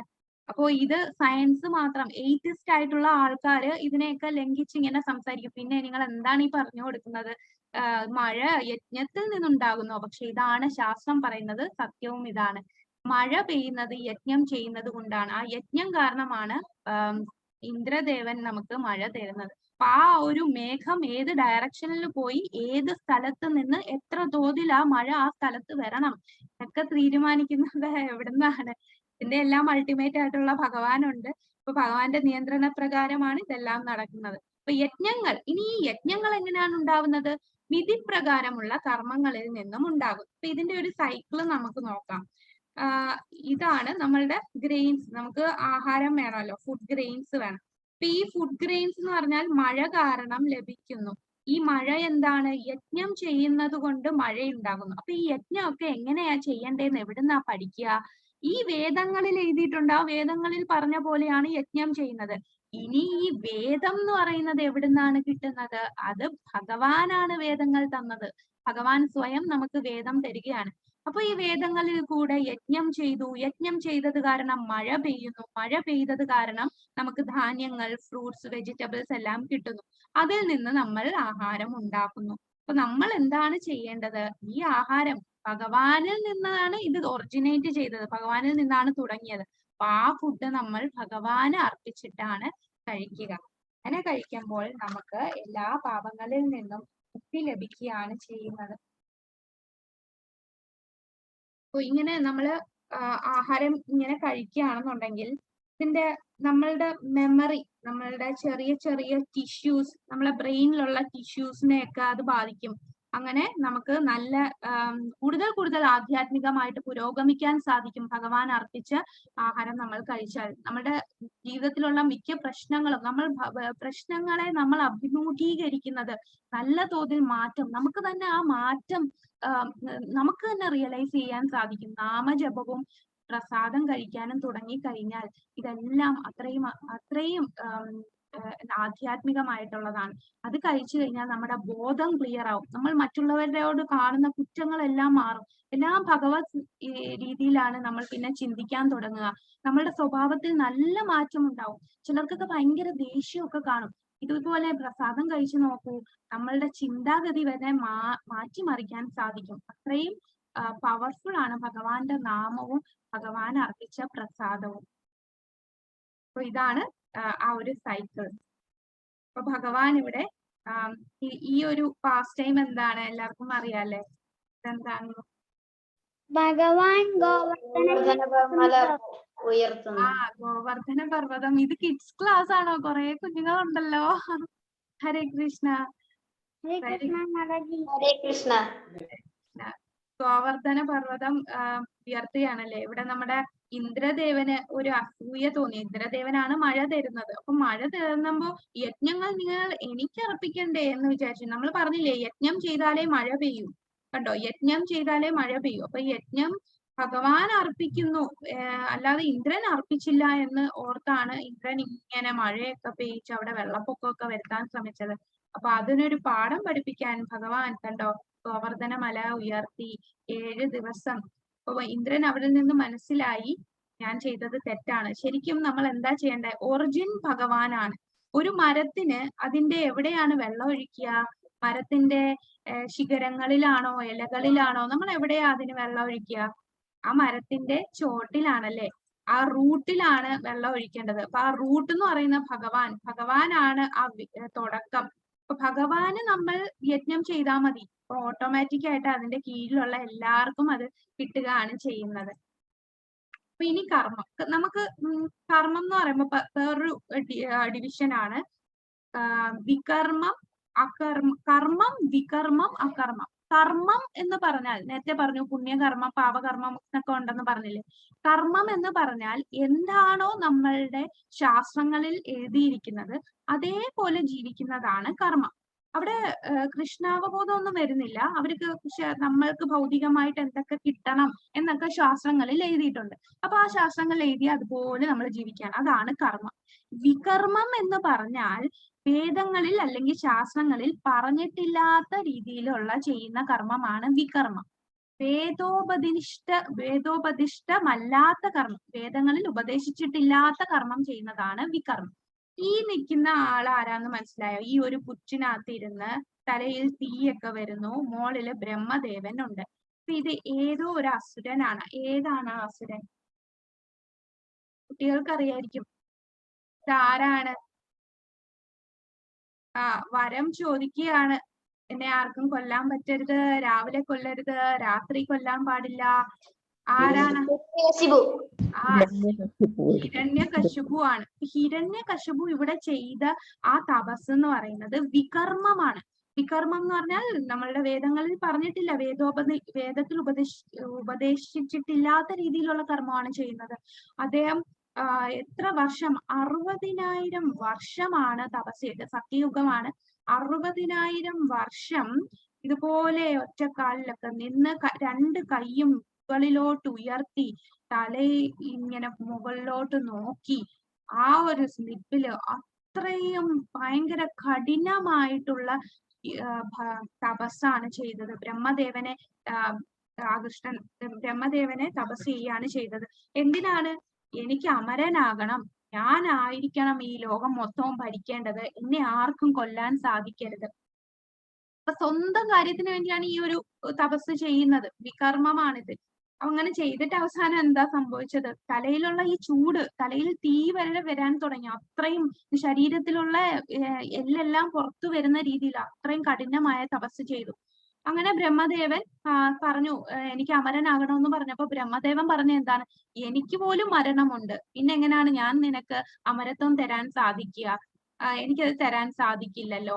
അപ്പൊ പറയും ശരി, അങ്ങനാണെങ്കിൽ രാവിലെയും രാത്രിയും ആകരുത്, പുറത്താകരുത്, അകത്താകരുത്, ഒരു പക്ഷിക്കോ മൃഗത്തിനോ മനുഷ്യനോ എന്നെ വധിക്കാൻ സാധിക്കരുത്, ആയുധങ്ങൾ കൊണ്ടോ, അങ്ങനെ കുറെ കാര്യങ്ങൾ പറയും. അപ്പം എന്താണ് ഓക്കെ എല്ലാം തഥാസ്തു പറയുമ്പം എന്താ ഹിരണ്യകശിപു വിചാരിക്കുന്നത്, ഞാൻ അമരനായി ബ്രഹ്മാവിനെ പറ്റിച്ചു എന്നാണ് ചിന്തിക്കുന്നത്. എന്നാൽ എന്താ സംഭവിക്കുന്നത്, 60,000 വർഷം അത്രയും കഠിനമായി തപസ് ചെയ്തതാണ്. എന്നാൽ സ്വന്തം സംതൃപ്തിക്ക് മറ്റുള്ളവരെല്ലാം ഉപദ്രവിച്ചുകൊണ്ട് പിന്നെ വരം കിട്ടിയതിന് ശേഷം എല്ലാരെയും ഉപദ്രവിക്കാൻ തുടങ്ങി ആ ഒരു കർമ്മം ചെയ്തത് കാരണം വെറും 5 കൊല്ലം കൊണ്ട് നമ്മുടെ നരസിംഹദേവൻ വന്നു അല്ലെ, പ്രഹ്ലാദനെ ഒരുപാട് രീതിയിൽ ഉപദ്രവിച്ചു. കൊക്കയുടെ മുകളിൽ നിന്ന് താഴെയിടാൻ നോക്കി, വിഷസർപ്പത്തെ കൊണ്ട് കൊല്ലാൻ നോക്കി, തിളച്ച എണ്ണയിൽ ഇരുത്തി കൊല്ലാൻ നോക്കി, തീയിൽ കോളികയുടെ മടിയിലിരുത്തി തീയിട്ട് കൊല്ലാൻ നോക്കി, പക്ഷെ ഒന്നും സംഭവിച്ചില്ല. എന്താണ് ഇവിടെ സംഭവിച്ചത്, നമ്മുടെ നരസിംഹദേവൻ വന്ന് വധിക്കുകയാണ്. നരസിംഹദേവൻ പ്രഹ്ലാദൻ എന്ന ഭക്തനെ രക്ഷിക്കാനും കൂടാതെ തന്റെ ഭക്തനായ ബ്രഹ്മാവ് കൊടുത്ത ആ വാക്ക് പാലിക്കാം, ബ്രഹ്മാവ് വരം കൊടുത്ത ഒരു കാര്യവും തെറ്റിക്കാത്ത രീതിയിലാണ് അദ്ദേഹം അവതാരം എടുത്ത് ആ രീതിയിലാണ് കൊന്നത്. നഖം കൊണ്ട് കൊന്നു, മനുഷ്യനും അല്ല മൃഗമല്ലാത്ത രീതിയിൽ നരസിംഹമായിട്ട് വന്നു, രാത്രിയും പകലുമല്ലാതെ സന്ധ്യയ്ക്ക് വന്നു, അകത്തും പുറത്തുമല്ല തന്റെ മടിയിലിരുത്തി, ആകാശത്തും ഭൂമിയിലുമല്ല മടിയിലിരുത്തി പടിക്കൽ വെച്ച് വധിക്കുന്നു. അപ്പം ബ്രഹ്മാവ് കൊടുത്ത എല്ലാ വരത്തിന്റെ ആ കണ്ടീഷനും സാറ്റിസ്ഫൈ ചെയ്തു, കൂടാതെ തന്റെ ഭക്തനെ രക്ഷിക്കുകയും ചെയ്തു. ഇവിടെ പ്രഹ്ലാദൻ എന്താ ചെയ്തത്, പ്രഹ്ലാദൻ ഭഗവാന്റെ നാമം മാത്രമാണ് പറഞ്ഞുകൊണ്ടിരുന്നത്. ഇതുപോലെ കഠിനമായി ഇത്രയും വർഷം തപസ്സൊന്നും ചെയ്തില്ല. അപ്പൊ ഇത് വേദത്തിൽ ഉപദേശിച്ചിട്ടില്ലാത്ത കർമ്മമാണ്, അത് വികർമ്മമാണ്. അപ്പൊ നമുക്ക് തോന്നുന്ന രീതിയിൽ നമ്മൾ ഭഗവാനെ വിളിച്ചിട്ട് കാര്യമില്ല. ഭഗവത് നാമം മാത്രം വിളിച്ച പ്രഹ്ലാദൻ എന്താ സംഭവിച്ചത്, ഇത്രയും വർഷം കഷ്ടപ്പെട്ട് തപസ് ചെയ്ത ഹിരണ്യകശിപുവിന് എന്താണ് സംഭവിച്ചത്. അപ്പൊ അത് മനസ്സിലാക്കിയാണ് നമ്മൾ കർമ്മം ചെയ്യേണ്ടത്. അപ്പൊ 4 യുഗങ്ങളാണ് നമുക്ക് ഉള്ളത്, സത്യയുഗം, ത്രേതായുഗം, ദ്വാപരയുഗം, കലിയുഗം. ഇപ്പൊ നമ്മൾ ഏത് യുഗത്തിലാണ് ഉള്ളത്, ഇപ്പൊ നമ്മൾ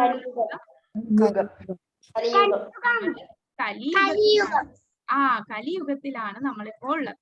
അപ്പോ ഓരോ യുഗത്തിലും ഓരോ കർമ്മങ്ങളാണ് ചെയ്യേണ്ടത്. സത്യയുഗത്തിലുള്ളവർ ധ്യാനിച്ചാണ് ഭഗവാനെ, തപസ് ചെയ്ത് കാട്ടിലൊക്കെ പോയി ഏകാന്തമായിട്ടുള്ള സ്ഥലത്ത് കണ്ണൊക്കെ അടച്ച് ഇങ്ങനെ ഇരുന്ന് ഭഗവാനിൽ തന്നെ കേന്ദ്രീകരിച്ച് തപസ് ചെയ്യണം. ത്രേതായുഗമായപ്പോൾ അവിടെ യജ്ഞമാണ് ചെയ്യുന്നത്. വലിയ യജ്ഞകുണ്ടങ്ങളൊക്കെ ഉണ്ടാക്കി അതിനകത്ത് നമ്മൾ വേണ്ട സാമഗ്രികളൊക്കെ ഇട്ടാണ് യജ്ഞങ്ങൾ ചെയ്യുന്നത്. പിന്നെ ദ്വാപരയുഗത്തിൽ വലിയ ക്ഷേത്ര ആരാധന, വിഗ്രഹ ആരാധന. നമ്മൾ വിചാരിക്കും ഇപ്പോഴും ഉണ്ടല്ലോ വിഗ്രഹ ആരാധന, പക്ഷെ അന്നുള്ളവർ എല്ലാം ക്ഷേത്രങ്ങളിൽ സമർപ്പിക്കുകയാണ് ചെയ്യുന്നത്. നമ്മളൊക്കെ ജസ്റ്റ് ആഴ്ചയിൽ ഒരിക്കലോ മാസത്തിൽ ഒരിക്കലോ ഒക്കെ ക്ഷേത്രത്തിൽ പോകും. പക്ഷെ അന്നത്തെ കാലത്ത് എല്ലാരും എല്ലാ ദിവസവും 3 നേരവും ഭഗവാനെ സേവിക്കാൻ ക്ഷേത്രങ്ങളിൽ പോകും. അവർക്ക് കിട്ടുന്നതെല്ലാം ക്ഷേത്രങ്ങളിൽ കൊടുക്കുകയാണ് ചെയ്യുന്നത്. അപ്പൊ അത്രയും വലിയ വിപുലമായ ക്ഷേത്ര ആരാധനയായിരുന്നു നടന്നത്. എന്നാൽ കലിയുഗത്ത് ഇതൊന്നും പ്രാക്ടിക്കൽ അല്ല. കലിയുഗത്തിലുള്ള ആൾക്കാർക്ക് ഒന്നാമത് ആയുസ്സേ കുറവാണ്. ഇതൊന്നും ചെയ്യാനുള്ള സൗകര്യങ്ങളില്ല. ഇങ്ങനെ സെക്ലൂഡഡ് ആയിട്ടുള്ള പ്ലേസിൽ പോവാൻ സാധിക്കില്ല, വിജനമായിട്ടുള്ള സ്ഥലത്ത് പോവാൻ. ഇപ്പൊ എവിടെയാണ് ഒരു കാടുള്ളത്, എവിടെയാണ് നമ്മുടെ മനസ്സ്, ഈ കലിയുഗത്തിലുള്ളവരുടെ മനസ്സ് അവിടെ ഇരുന്നാൽ തന്നെ വീട്ടുകാരെ ചിന്തിക്കും, അയ്യോ ഇവിടെ ഇരുന്നാൽ വല്ല വന്യമൃഗങ്ങളും വരുവോ, അങ്ങനെയൊക്കെ ആയിരിക്കും ചിന്തകൾ. അങ്ങനെയുള്ള മനസ്സുള്ളവരാണ് കലിയുഗത്തിലുള്ളവർ. അപ്പൊ ഇതൊന്നും അവർക്ക് സാധിക്കില്ല. ക്ഷേത്രത്തിൽ തന്നെ വല്ലപ്പോഴും പോയാലായി. എന്നാൽ ഇപ്പൊ കൊറോണയൊക്കെ വരുമ്പോൾ എപ്പോഴാണ് നമുക്ക് ക്ഷേത്രത്തിൽ പോകാൻ സാധിക്കുക. അതിനാൽ കലിയുഗത്തിൽ പറഞ്ഞിട്ടുള്ള ധർമ്മമാണ് ഹരേ കൃഷ്ണ മഹാമന്ത്രം ചൊല്ലുക. ഇതാണ് ഒരേ ഒരു വഴി. കലിയുഗത്തില് സങ്കീർത്തന യജ്ഞമാണ്, കലിയുഗത്തിലെ യജ്ഞമാണ് സങ്കീർത്തനം. അപ്പൊ ഈ യുഗത്തിലുള്ളവർ ഇങ്ങനെ യജ്ഞം ചെയ്താണ് മഴ പെയ്യിക്കുന്നത്. എന്നാൽ നമ്മൾ എങ്ങനെയാണ് സങ്കീർത്തനം, എത്ര പേര് സങ്കീർത്തനം ചെയ്തിട്ടാണ് നമുക്ക് ഓരോ മഴ വരുന്നത്. നമ്മളെ കേരളത്തില് സങ്കീർത്തനം ഒന്നും കറക്റ്റ് ആവാത്തതുകൊണ്ട് മഴയുടെ തോത് കൂടിയും കുറഞ്ഞും ഒക്കെ വരുന്നുണ്ട്. അപ്പൊ എല്ലാരും കറക്റ്റ് ആയിട്ട് നാമം ജപിച്ചാൽ മതി. നമുക്ക് നാമജപമുള്ള ആ സ്ഥലത്ത് എല്ലാ സൗകര്യങ്ങളും ഭഗവാൻ തന്നെ ഏർപ്പാട് ചെയ്തു തരിക. അപ്പൊ എങ്ങനെ അറിയാം നാമജപമാണ് കലിയുഗ ധർമ്മം എന്ന്? ഇതെല്ലാം ശാസ്ത്രങ്ങളിൽ പറയുന്നുണ്ട്. ശ്രീമദ് ഭാഗവതത്തിൽ 11-ാമത്തെ സ്കന്ധം 5-ാമത്തെ അധ്യായത്തിൽ 32-ാമത്തെ ശ്ലോകത്തിൽ പറയുന്നു, കൃഷ്ണവർണം തുഷാകൃഷ്ണം സങ്കോപാംഗ സപാർഷദം യജ്ഞസങ്കീർത്തന പ്രായേ യജന്തീഹി സുമേധസഃ. കൃഷ്ണവർണം തുഷാകൃഷ്ണം, കൃഷ്ണന്റെ നാമം ജപിച്ചുകൊണ്ട് ഭഗവാൻ കൃഷ്ണന്റെ നിറത്തിലല്ലാതെ ഇതുപോലെ ഈ ഗോൾഡൻ കോംപ്ലക്ഷനിൽ സ്വർണവർണ്ണത്തിൽ സന്യാസവേഷം ധരിച്ച ഈ ചൈതന്യ മഹാപ്രഭു അവതരിക്കുന്നു. ശരിക്കും ഭഗവാൻ സ്വയം ചൈതന്യ മഹാപ്രഭുവായിട്ട് വന്നതാണ് 500 വർഷങ്ങൾക്ക് മുമ്പ്. അദ്ദേഹമാണ് അകർമ്മത്തെ കുറിച്ച് പറഞ്ഞു തന്നത്. അകർമ്മം എന്ന് പറഞ്ഞാൽ എന്താണ്? നമ്മൾക്ക് ചെയ്യുന്ന പ്രവർത്തിക്ക് പ്രതികരണം ഇല്ലാത്തത്. കർമ്മം എന്ന് പറഞ്ഞാൽ നമുക്ക് പ്രതികരണം വരും. പുണ്യം ചെയ്താൽ പുണ്യം വരും, പാപം ചെയ്താൽ പാപത്തിന്റെ ഫലം വരും. പക്ഷെ അകർമ്മം എന്ന് പറഞ്ഞാൽ പുണ്യവും പാപവും നമുക്ക് ഏൽക്കുകയില്ല. നമ്മൾ ഭഗവാനെ മാത്രം സേവിക്കുകയാണ്. അതാണ് അകർമ്മം. അപ്പൊ ഇവിടെ ചൈതന്യ മഹാപ്രഭുവും സങ്കീർത്തനത്തെ കുറിച്ചും ബാക്കിയുള്ള 12-ാമത്തെ സ്കന്ധത്തിൽ പറയുന്നുണ്ട്. ശുകദേവ ഗോസ്വാമി പരിഷിത്തിന്റെ അടുത്ത് പറയുകയാണ്, കലേർദോഷ നിധേരാജൻ അസ്തിഹി ഏകോ മഹാൻ ഗുണാൻ കീർത്തനാദേവ കൃഷ്ണസ്യ മുക്ത സംഗപരം വ്രജാത്. ഓ രാജൻ, പരിശുദ്ധ രാജാവിന്റെ അടുത്ത് പറയാണ്, കലികാലം എന്ന് പറഞ്ഞാൽ ദോഷങ്ങൾ നിറഞ്ഞതാണ് കലികാലം. എന്നാൽ അസ്തിഹി ഏകോ മഹാൻ ഗുണാൻ, ഒരേ ഒരു ഗുണമുണ്ട്. ആ ഗുണം എന്താണ്? കീർത്തനാദേവ കൃഷ്ണസ്യ, ഭഗവാന്റെ നാമജപം കൊണ്ട് കീർത്തനം കൊണ്ട് മുക്തി ലഭിക്കും. അതാണ് നമ്മളുടെ എന്ത് സിമ്പിൾ ആണ്. നമ്മൾ ഒരു മാല എടുത്ത് നാമം ജപിക്കുക, ആ ഒരു കാര്യം മാത്രം ചെയ്താൽ മതി. ഇതുപോലെ തപസ് ചെയ്യണ്ട, ഇതുപോലെ വലിയ യജ്ഞകുണ്ടങ്ങളും നമുക്ക് ഒരു പൈസയും ചെലവാകുന്നില്ല അല്ലെ. ക്ഷേത്രങ്ങളിൽ പോകണ്ട, ഒന്നും ചെയ്യണ്ട. നമ്മൾ നാമം ജപിച്ചാൽ മാത്രം മതി. അതാണ് നമ്മളുടെ കലിയുഗ ധർമ്മം. ഭഗവത്ഗീതയിൽ 10-ാമത്തെ അധ്യായത്തിൽ 25-ാമത്തെ ശ്ലോകത്തിൽ പറയുന്നു, യജ്ഞാനാം ജപയജ്ഞോസ്മി, യജ്ഞങ്ങളിൽ ജപയജ്ഞമാണ് ഞാൻ എന്ന് ഭഗവാൻ പറയുന്നു. സാക്ഷാൽ ശ്രീകൃഷ്ണൻ തന്നെ അവതരിച്ചതാണ്. പക്ഷെ നമുക്ക് അറിയില്ല ആ ഒരു ഭഗവാൻ ചൈതന്യ മഹാപ്രഭുവായിട്ട് ഭക്തന്റെ അവതാരത്തിൽ. കാരണം ശ്രീമദ് ഭാഗവതത്തിൽ പറയുന്നു, കീർത്തനാദേവ കൃഷ്ണസ്യ മുക്തസംഗ പരംവ്രജാത്ത്, ഭഗവാനെ കീർത്തനം ചെയ്താൽ മതി. പക്ഷെ അത് എങ്ങനെ ചെയ്യും എന്ന് കാണിച്ചു തരാൻ ഭഗവാൻ സ്വയം കലിയുഗത്തിൽ ചൈതന്യ മഹാപ്രഭുവായിട്ട് വന്ന് നമുക്ക് എങ്ങനെ കീർത്തനം ചെയ്യുമെന്ന് പറഞ്ഞു തരികയാണ്. കൂടാതെ ഇത് പല സ്ഥലത്ത് പറയുന്നുണ്ട്. നമ്മളെ വിഷ്ണു സഹസ്രനാമത്തിൽ ഒരു ശ്ലോകമുണ്ട്. ആ ശ്ലോകം ആർക്കെങ്കിലും അറിയോ? വിഷ്ണു സഹസ്രനാമത്തിൽ ഏത് ശ്ലോകമാണ്? സുവർണവർണ്ണ ഹേമാങ്കോ. ആ ശ്ലോകം അറിയാവുന്നവരുണ്ടോ? ഒന്ന് ചെല്ലാമോ? സുവർണവർണ്ണ ഹേമാങ്കോ വരാംഗ ചന്ദനാംഗതി സന്യാസകൃച്ഛമശാന്തോ നിഷ്ഠ ശാന്തിപരായണ. ഹരി ബോൾ ശ്യാമമാതാജി. ഹരേ കൃഷ്ണ. ഇപ്പൊ വിഷ്ണു സഹസ്രനാമം എന്ന് പറയുന്നത് മഹാഭാരതത്തിനകത്ത് വരുന്നതാണ്. അത് ഭീഷ്മദേവർ അവസാനം ശരശയ്യയിൽ കിടക്കുമ്പോൾ വിഷ്ണു സഹസ്രനാമം, ഭീഷ്മദേവരാണ് വിഷ്ണു സഹസ്രനാമം പറയുന്നത്. അതിലുള്ള ഒരു ശ്ലോകമാണ് സുവർണവർണ്ണ ഹേമാങ്കോ വരാംഗശ്ചന്ദനാംഗതി സന്യാസകൃച്ഛമശാന്തോ നിഷ്ഠ ശാന്തിപരായണ. സുവർണവർണ്ണത്തിൽ ഭഗവാൻ ഇവിടെ ചന്ദനം പൂശി നമ്മുടെ ഇവിടെ അവതരിക്കുകയാണ്. അതും സാക്ഷാൽ ആരാണ്? ഭഗവാൻ തന്നെയാണ്. ആ ഭഗവാനാണ് സന്യാസ വേഷത്തിൽ വരുന്നത് നമുക്ക് ഈ യുഗധർമ്മമായ ഹരേകൃഷ്ണ മഹാമന്ത്രം തരാൻ. പിന്നെ വായു പുരാണത്തിൽ പറയുന്നുണ്ട്, നരസിംഹ പുരാണത്തിൽ പറയുന്നുണ്ട്, കൂർമ്മ പുരാണം, ദേവി പുരാണം, ശിവപുരാണം, വാമന പുരാണം, സ്കന്ദ പുരാണം, ഇങ്ങനെ എല്ലാ പുരാണങ്ങളിലും പറയുന്നുണ്ട് ചൈതന്യ മഹാപ്രഭു ഭഗവാൻ കൃഷ്ണൻ തന്നെ വന്നു എന്നും അദ്ദേഹം തീർത്ത് കലിയുഗ ധർമ്മമായ ഹരേ കൃഷ്ണ മഹാമന്ത്രം തന്നു എന്ന്. അപ്പൊ ഹരേ കൃഷ്ണ മഹാമന്ത്രം ചൊല്ലുന്നതിന് മുമ്പ് നമ്മൾ ആദ്യം ചൊല്ലേണ്ടത് ജയ ശ്രീകൃഷ്ണ ചൈതന്യ പ്രഭു നിത്യാനന്ദ ശ്രീ അദ്വൈത ഗദാധര ശ്രീവാസാദി ഗൗരഭക്ത വൃന്ദ. ഇതാണ് നമ്മൾ ആദ്യം ചൊല്ലേണ്ടത്. ഇത് ഗ്രൂപ്പിൽ ഇട്ട് തരാം എങ്ങനെയാ ഇത് ചൊല്ലാം. അപ്പം നിങ്ങൾക്ക് നോക്കി പഠിക്കാലോ. അറിയാത്തവർക്ക് ജയ ശ്രീകൃഷ്ണ ചൈതന്യ, അത് ചൈതന്യ മഹാപ്രഭു, പ്രഭു നിത്യാനന്ദ, നിത്യാനന്ദ പ്രഭു, അദ്വൈത ഗദാധര ശ്രീവാസാദി ഗൗരഭക്ത വൃന്ദ. ഇത് ഒന്നുകൂടെ ഇനി വരുന്ന ക്ലാസ്സിൽ കുറച്ചുകൂടെ ഡീറ്റെയിൽ ആയിട്ട് പറഞ്ഞു തരുന്നതായിരിക്കും. ഇത് പറഞ്ഞതിന് ശേഷമാണ് നമ്മൾ ചൊല്ലേണ്ടത് ഹരേ കൃഷ്ണ കൃഷ്ണ കൃഷ്ണ ഹരേ ഹരേ, ഹരേ രാമ രാമ രാമ ഹരേ ഹരേ. അപ്പൊ ഇതാണ് നമ്മളുടെ യുഗധർമ്മം. ഹരേ കൃഷ്ണ മഹാമന്ത്രം എങ്ങനെ ചൊല്ലുന്നു? നമുക്ക് ഒറ്റയ്ക്കിരുന്ന് ചൊല്ലാം. ഒരു നിയമാവലിയുമില്ല ഹരേ കൃഷ്ണ മഹാമന്ത്രം ചൊല്ലുന്നതിൽ. ഏത് ഡയറക്ഷനിൽ എപ്പോ വേണമെങ്കിലും നമുക്ക് ചൊല്ലാം. നമുക്ക് കീർത്തനം വീട്ടിലെ കുടുംബത്തിൽ എല്ലാവരും കൂടെ ഒന്നിച്ചിരുന്ന് ചൊല്ലാം. ഇത് സങ്കീർത്തനമായിട്ട്, ഇത് സ്ട്രീറ്റില് സങ്കീർത്തനമായിട്ട് എല്ലാവരും കൂടെ ചേർന്ന് ചൊല്ലുന്നതാണ്. അങ്ങനെ പല രീതിയിൽ നമുക്ക് ഹരേ കൃഷ്ണ മഹാമന്ത്രം ചൊല്ലാം. 19-ാം ശ്ലോകത്തിൽ പറയുന്നു തസ്മാദസക്ത സതതം കാര്യം കർമ്മ സമാചര അസക്തോ ഹ്യാചരൻ കർമ്മ പരമാപ്നോതി പുരുഷഃ. അതുകൊണ്ട് കർമ്മഫലം കാംക്ഷ കൂടാതെ കടമ എന്ന നിലയ്ക്ക് കർത്തവ്യം നിറവേറ്റുക. നിഷ്കാമ പ്രവർത്തനം ഭക്തനെ പരമപദത്തിൽ എത്തിക്കും. അപ്പൊ എങ്ങനെ നമ്മൾ കർമ്മം ചെയ്യണം? ഒന്നും പ്രതീക്ഷിക്കരുത്, ഫലം പ്രതീക്ഷിക്കാതെ ഇതെന്റെ കടമയാണ് എന്ന നിലയ്ക്ക് വേണം കർത്തവ്യം നിർവഹിക്കാൻ. അങ്ങനെ നിഷ്കാമമായി നമ്മൾ കർമ്മം ചെയ്തു കഴിഞ്ഞാൽ അങ്ങനെയുള്ള ഭക്തനെ പരമപദത്തിൽ എത്താൻ സാധിക്കും. യദൃധാചരതി ശ്രേഷ്ഠസ്തദ്ദേവേതരോ ജനഃ സയത് പ്രമാണം കുരുതേ ലോകസ്തദനുവർത്തതേ. ഒരു ശ്രേഷ്ഠനായ വ്യക്തി എന്തു തന്നെ ചെയ്താലും സാധാരണ ജനങ്ങൾ അദ്ദേഹത്തെ അനുകരിക്കുന്നു. മാതൃകാപരങ്ങളായ പ്രവർത്തികളിൽ അദ്ദേഹം സ്വീകരിക്കുന്ന മാനദണ്ഡങ്ങളെ ലോകമൊട്ടാകെ ആദരിക്കുന്നു. അപ്പം നമ്മുടെ അർജുനൻ ആദ്യത്തെ അധ്യായത്തിൽ പറഞ്ഞ ആ ഒരു കാര്യം, കുടുംബ പാരമ്പര്യം, അതിനുള്ള ഉത്തരമാണ് ഭഗവാൻ ഇവിടെ തരുന്നത്. അപ്പം കുടുംബ പാരമ്പര്യം നശിക്കില്ലേ ഇവരെ യുദ്ധം ചെയ്താൽ? പക്ഷേ സപ്പോസ് ഈ യുദ്ധം നടന്നില്ല, ആരാണ് രാജാവാകുക? ദുര്യോധനൻ രാജാവാകുന്നു. ദുര്യോധനൻ രാജാവായി, ദുര്യോധനനാണ് രാജ്യം ഭരിക്കുന്നതെങ്കിൽ, അത്രയും നീചമായിട്ടുള്ള ഒരാള് രാജ്യം ഭരിച്ചാൽ ബാക്കി പ്രജകളുടെ കാര്യം എന്തായിരിക്കും? ഈ ഭരിക്കുന്ന ആള് തന്നെ എല്ലാ പാപങ്ങളും ചെയ്തതാണ്. അപ്പം പ്രജകൾ എന്ത് ചെയ്യും? അത് തന്നെ അനുകരിക്കുകയാണ് ചെയ്യുന്നത്. ഒരു ശ്രേഷ്ഠനായ വ്യക്തി എന്തു തന്നെ ചെയ്താലും സാധാരണ ജനങ്ങൾ അദ്ദേഹത്തെ അനുകരിക്കുന്നു. നമ്മൾ കുട്ടികളെ എടുക്കാം. കുട്ടികൾ കൂടുതലും നമ്മളെ പേരൻസും വീട്ടുകാരെ എല്ലാം അനുകരിക്കുകയാണ് ചെയ്യുന്നത്. ചിലപ്പോൾ നമ്മൾ പറയും നീ എന്തിനാ ഇങ്ങനെ ചെയ്തേ?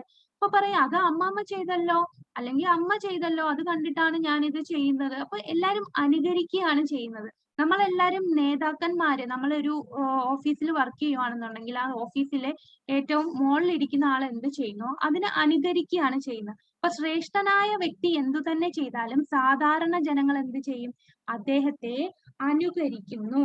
അപ്പൊ അങ്ങനെ അനുകരിച്ചാൽ ആ പ്രവൃത്തി അപ്പൊ അനുകരിച്ചാൽ ദുഷ്ടത്തരമാണ് ചെയ്യുന്നതെങ്കിൽ നേതാവ് ചെയ്തല്ലോ, പിന്നെന്താ നമുക്ക് ചെയ്താൽ? അങ്ങനെ നമ്മളും അത് അനുകരിക്കാൻ ശ്രമിക്കും. അപ്പോൾ എന്താണ് സംഭവിക്കുക? എല്ലാരും നീചന്മാരായി മാറുകയാണ്. എന്നാൽ മാതൃകാപരമായ പ്രവൃത്തിയിൽ അദ്ദേഹം സ്വീകരിക്കുന്ന മാനദണ്ഡങ്ങളെ ലോകമൊട്ടാകെ ആദരിക്കുകയാണ് ചെയ്യുന്നത്. ഒരു സിഗരറ്റ് വലിക്കുന്ന ആള് സിഗരറ്റ് വലിച്ചുകൊണ്ട് പറയാം നിങ്ങളൊന്നും സിഗരറ്റ് വലിക്കരുത് എന്ന് പറഞ്ഞാൽ ആരാ കേൾക്കുക? ആദ്യം നമ്മൾ നന്നാവുക, എന്നിട്ട് മറ്റുള്ളവരെ അത് പറഞ്ഞു കൊടുക്കുക. അപ്പൊ നമ്മൾ മാതൃകാപരമായിട്ട് നിന്നാലേ മറ്റുള്ളവർ ചെയ്യുന്നതിലെ കാര്യമുള്ളൂ. ഇപ്പൊ ഭഗവത്ഗീത തന്നെ പല ആൾക്കാര് പഠിപ്പിക്കുന്നുണ്ട്. അവരൊക്കെ ക്ലാസ് എടുക്കുമ്പോൾ ഘോരഘോരമായിട്ട് പല ശ്ലോകങ്ങളും നന്നായിട്ട് പറയും. പക്ഷെ ഭഗവാൻ പറഞ്ഞ ആ വാക്കുകളൊന്നും അവര് പ്രാവർത്തികമായിട്ട് ചെയ്യുന്നുണ്ടാവില്ല. അവര് ഈ വാക്കുകൾ മാത്രമേ പറയത്തുള്ളൂ. ബാക്കി അവർക്ക് ഇഷ്ടമുള്ള രീതിയിൽ അവരുടെ ഇന്ദ്രിയങ്ങളെ സാറ്റിസ്ഫൈ ചെയ്തായിരിക്കും ജീവിക്കുക. അപ്പൊ നമ്മൾ അത്രയും അവരിൽ വിശ്വാസം അർപ്പിക്കുമ്പോൾ അദ്ദേഹം ഇങ്ങനാണല്ലേ ചെയ്യുന്നത്, അപ്പൊ നമുക്കും ചെയ്യാലോ. അപ്പൊ അങ്ങനെ ചിന്തിച്ചായിരിക്കും ചെയ്യുക. അതിനാൽ ഭഗവാൻ പറയുകയാണ് ശ്രേഷ്ഠനായ വ്യക്തി എന്ത് ചെയ്താലും സാധാരണ ജനങ്ങൾ അനുകരിക്കുന്നു. അതുകൊണ്ട് നമ്മൾ അത് മാതൃകാപരമായ പ്രവൃത്തി വേണം നമ്മൾ ചെയ്യാൻ. അങ്ങനെ ചെയ്യുമ്പോൾ ലോകമൊട്ടാകെ ആദരിക്കുകയാണ് ചെയ്യുന്നത്. നമേ പാർത്ഥാസ്തി കർത്തവ്യം ത്രിഷു ലോകേഷു കിഞ്ചന നാനവാപ്തമവാപ്തവ്യം വർത്തയേവ ച കർമ്മണി. പാർത്ഥ, 3 ലോകങ്ങളിലും എനിക്ക് ചെയ്യേണ്ടതായിട്ട് ഒന്നുമില്ല.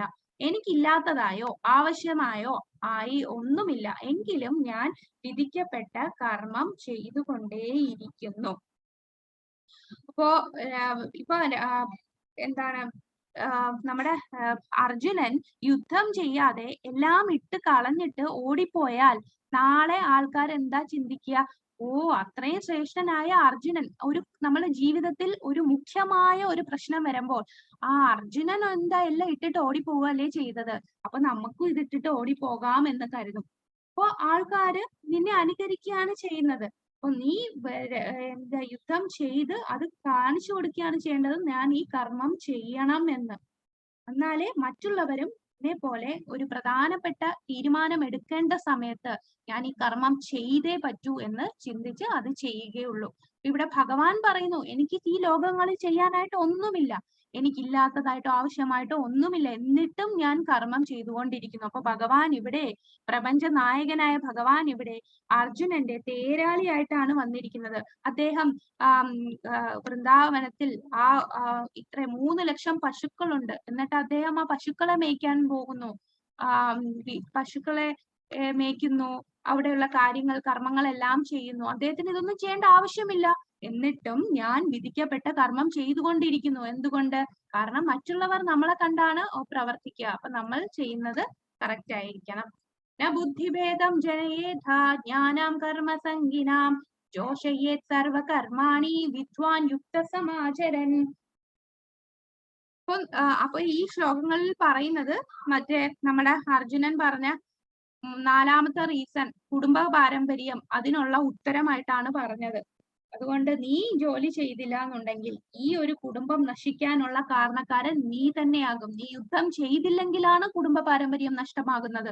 നീ യുദ്ധം ചെയ്യാത്തത് കണ്ട് ബാക്കി ജനങ്ങളും അവരുടെ കർമ്മം ചെയ്യാതെ പോയി അവരുടെ ഫാമിലി അവിടെ നശിക്കുകയാണ് ചെയ്യുന്നത്. അതിനാൽ നീ യുദ്ധം ചെയ്ത് അത്രയും നല്ല ശ്രേഷ്ഠനായ യുധിഷ്ഠിരനാണ് രാജ്യം ഭരിക്കുന്നതെങ്കിൽ ആ രാജ്യം നല്ല രീതിയിൽ, ആ രാജ്യത്തിലെ പ്രജകളും നല്ല രീതിയിൽ ജീവിക്കും എന്ന് പറയുന്നു. ഇനി ഈ ശ്ലോകത്തിൽ പറയുന്നത്, നമ്മൾ വിധിക്കപ്പെട്ട കർമ്മങ്ങളുടെ ഫലത്തിൽ ആസക്തിയുള്ള അജ്ഞരായ ആളുകളെ വിദ്വാൻമാർ കർമ്മം ചെയ്യുന്നതിൽ നിന്നും വിലക്കരുത്. ഭക്തിഭാവനയോടെ കൃഷ്ണാവബോധത്തിന് ക്രമേണയുള്ള പുരോഗമനത്തിന് വേണ്ടി പ്രവർത്തിക്കുവാൻ അവരെ പ്രേരിപ്പിക്കണം. അപ്പോ ഇതില് പറയുന്നത്, ഒരാള്, നമ്മൾ അജ്ഞരായ ഒരാള്, കൃഷ്ണാബോധമുള്ള ആള് വന്ന് പറയുകയാണ്. ഇവിടെ 2 ആൾക്കാരെ കാണാം. ഒരു കർഷകനെ കാണാം, ഒരാള് തെങ്ങിൽ കയറുന്ന ഒരാളെയും കാണാം. അപ്പൊ കർഷകൻ എന്താണ് ചെയ്യുന്നത്? കർഷകൻ ഈ കർമ്മം ചെയ്യുന്ന എന്താണ്?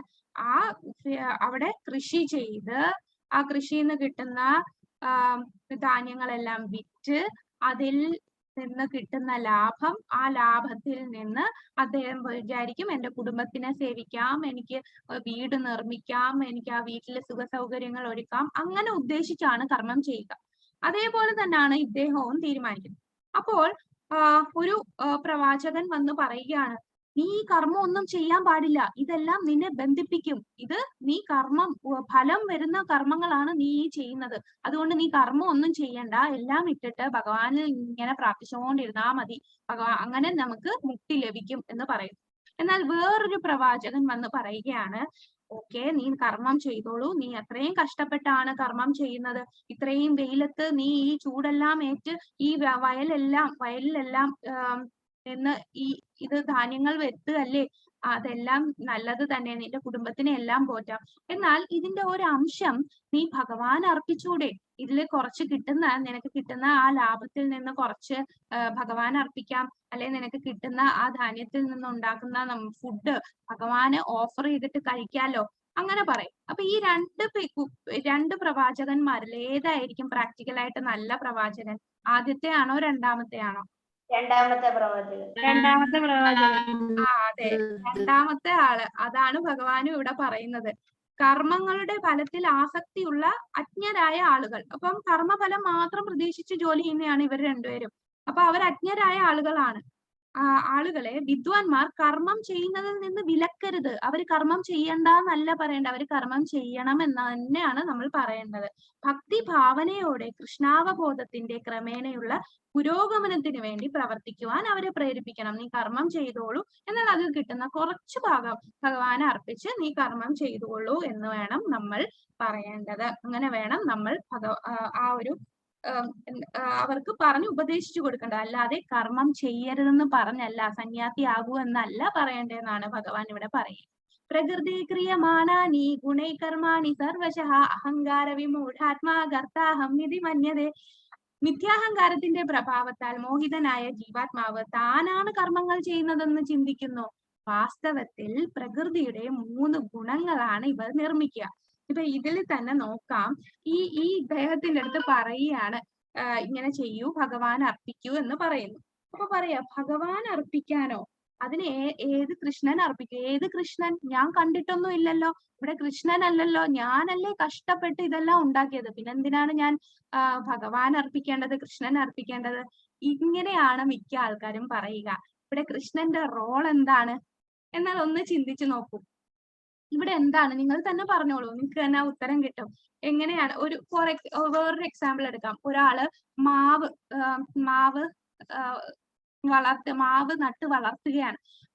കഷ്ടപ്പെട്ട് ഞാൻ വെള്ളം ഒഴിച്ച് വളമൊക്കെ ഇട്ട് ഇത്രയും വലുതായി മാവ്. ആ മാവിൽ നിന്ന് കിട്ടുന്ന മാങ്ങ ഞാൻ എന്തിനു ഭഗവാൻ അർപ്പിക്കണം? ഇതിനകത്ത് ഭഗവാൻ എവിടെ? ഞാൻ കണ്ടിട്ടില്ലല്ലോ.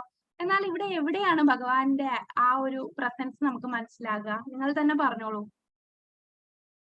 കൃഷ്ണന് എല്ലാരും പറയും ഞാൻ ഇത്രയും കഷ്ടപ്പെട്ട് ഉണ്ടാക്കി, എല്ലാരും ഞാൻ എന്നാണ് പറയുന്നത്. രാവും പകലും പണിയെടുത്ത് ഇത്രയും കഷ്ടപ്പെട്ടിട്ട് ആർക്കും ഒരു നന്ദി ഇല്ലല്ലോ, ഇങ്ങനെയൊക്കെയാണ് നമ്മൾ പറയാ. എല്ലാം ഞാൻ ചെയ്തു. പക്ഷെ എവിടെയാണ് ഞാൻ ചെയ്തു എന്ന് പറയുന്നത്? ഇപ്പൊ ഈ മാവിന്റെ കാര്യം എടുത്താലും, ആ മാവിനിടുന്ന അതിന്റെ സീഡ് അത് നമ്മൾ നിർമ്മിച്ചതാണോ? ആ ഭൂമി, ആ മണ്ണിലിട്ടാലേ അത് കിളിക്കൂ. ആ മണ്ണ് നമ്മൾ ഉണ്ടാക്കിയ മണ്ണാണോ? ഈ ഒരു മരം വളരണമെങ്കിൽ അതിന് വെള്ളം വേണം. ആ വെള്ളം നമ്മൾ ഉണ്ടാക്കിയ വെള്ളം അല്ലല്ലോ, നമുക്ക് പ്രകൃതിയിൽ നിന്ന് കിട്ടുന്നതല്ലേ. അതുപോലെ സൂര്യപ്രകാശം വേണം. ആ സൂര്യപ്രകാശം നമ്മൾ നിർമ്മിച്ചതല്ല, ഭഗവാൻ തരുന്നതാണ്. എല്ലാ കാര്യങ്ങളും, ഒരു ചെറിയ കാര്യം എടുത്താലും, എനിക്ക് എന്റെ ഈ കയ്യിൽ നിന്ന് ഇപ്പുറത്തെ കയ്യില് ഈ ഒരു മൊബൈല് അങ്ങോട്ട് മാറ്റണം, അത് ഞാൻ എന്റെ ആത്മാവ് ആഗ്രഹിക്കുകയാണ്. ആത്മാവ് ആഗ്രഹിക്കുക മാത്രമേ ചെയ്യുന്നുള്ളൂ. എന്നാൽ പരമാത്മാവ് അതിന് അനുവാദം കൊടുക്കാതെ എനിക്ക് ഒന്നും ചെയ്യാൻ പറ്റില്ല.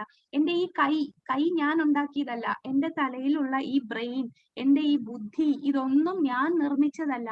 ഇതെല്ലാം ഭഗവാൻ തന്നതാണ്. നമ്മൾ ചെയ്യുന്ന ഓരോ കർമ്മവും ഭഗവാൻ നിന്നാണ് നമുക്ക് കിട്ടുന്നത്, ഒന്നും ഞാൻ അല്ല. അപ്പൊ എന്തുകൊണ്ടാണ് ആൾക്കാർ അങ്ങനെ പറയുന്നത്? എല്ലാം ഞാൻ. അതാണ് മിഥ്യാഹങ്കാരം. അഹങ്കാര വിമൂഢാത്മാ. അഹങ്കാരം കൊണ്ടാണ് ഈ മൂഢാത്മാക്കൾ എല്ലാം ഞാനാണ് ചെയ്തത് എന്ന് പറയുന്നത്. മിഥ്യാഹങ്കാരത്തിന്റെ പ്രഭാവത്താൽ മോഹിതനായ ജീവാത്മാവ് താനാണ് കർമ്മം ചെയ്യുന്നതെന്ന് ചിന്തിക്കുന്നു. ഇതെല്ലാം ഞാനല്ലേ, രാവിലെ തൊട്ട് വൈകിട്ട് വരെ അടുക്കളയിൽ ഇത്രയും കഷ്ടപ്പെട്ട് എല്ലാം ഉണ്ടാക്കി കൊടുക്കുന്നു, ഞാൻ കൊടുക്കുന്നു. ഈ എനിക്ക് നടക്കണമെങ്കിൽ, ഈ കൈ അനക്കണമെങ്കിൽ, ഇതെല്ലാം ചെയ്യണമെങ്കിൽ, ഇതെല്ലാം ഭഗവാന്റെ ആ ഒരു പ്രസൻസ് ഇല്ലേ, നമുക്ക് ഇതുമെല്ലാം സാധിക്കുമോ? അപ്പൊ മിഥ്യാഹങ്കാരം കൊണ്ടാണ് നമ്മൾക്കെല്ലാം ഞാനെന്ന് ചിന്തിക്കുന്നത്, കർമ്മം ചെയ്യുന്നത് താനാണെന്ന്. പക്ഷേ വാസ്തവത്തിൽ ആരാണ് ഈ കർമ്മമെല്ലാം ചെയ്യുന്നത്? 3 ഗുണങ്ങളാണ്, പ്രകൃതിയുടെ ത്രിഗുണങ്ങളാണ്. ഈ ത്രിഗുണങ്ങൾക്ക് ഡയറക്ഷൻ കൊടുക്കുന്നത് ആരാണ്? ഭഗവാനാണ്. ഈ ഭഗവാന്റെ ആ ഒരു സാങ്ഷൻ കിട്ടുമ്പോഴാണ് ത്രിഗുണങ്ങൾ നമ്മളുടെ മേൽ ബന്ധിക്കുന്നത്. ത്രിഗുണങ്ങൾ എന്ന് പറഞ്ഞാൽ സത്വം, രജസ്, തമസ്. ചിലര് സത്വഗുണത്തിലായിരിക്കും, ചിലര് കൂടുതൽ രജോ ഗുണത്തിലായിരിക്കാം, ചിലര് തമോ ഗുണത്തിലായിരിക്കും. അപ്പൊ ഈ 3 കുറിച്ച് നമ്മൾ 14ാമത്തെ ചാപ്റ്ററിൽ ഡീറ്റെയിൽഡ് ആയിട്ട് പഠിക്കുന്നുണ്ട്. എന്താണ് സത്വഗുണം, രജോ ഗുണം, തമോ ഗുണം എന്നുള്ളത്.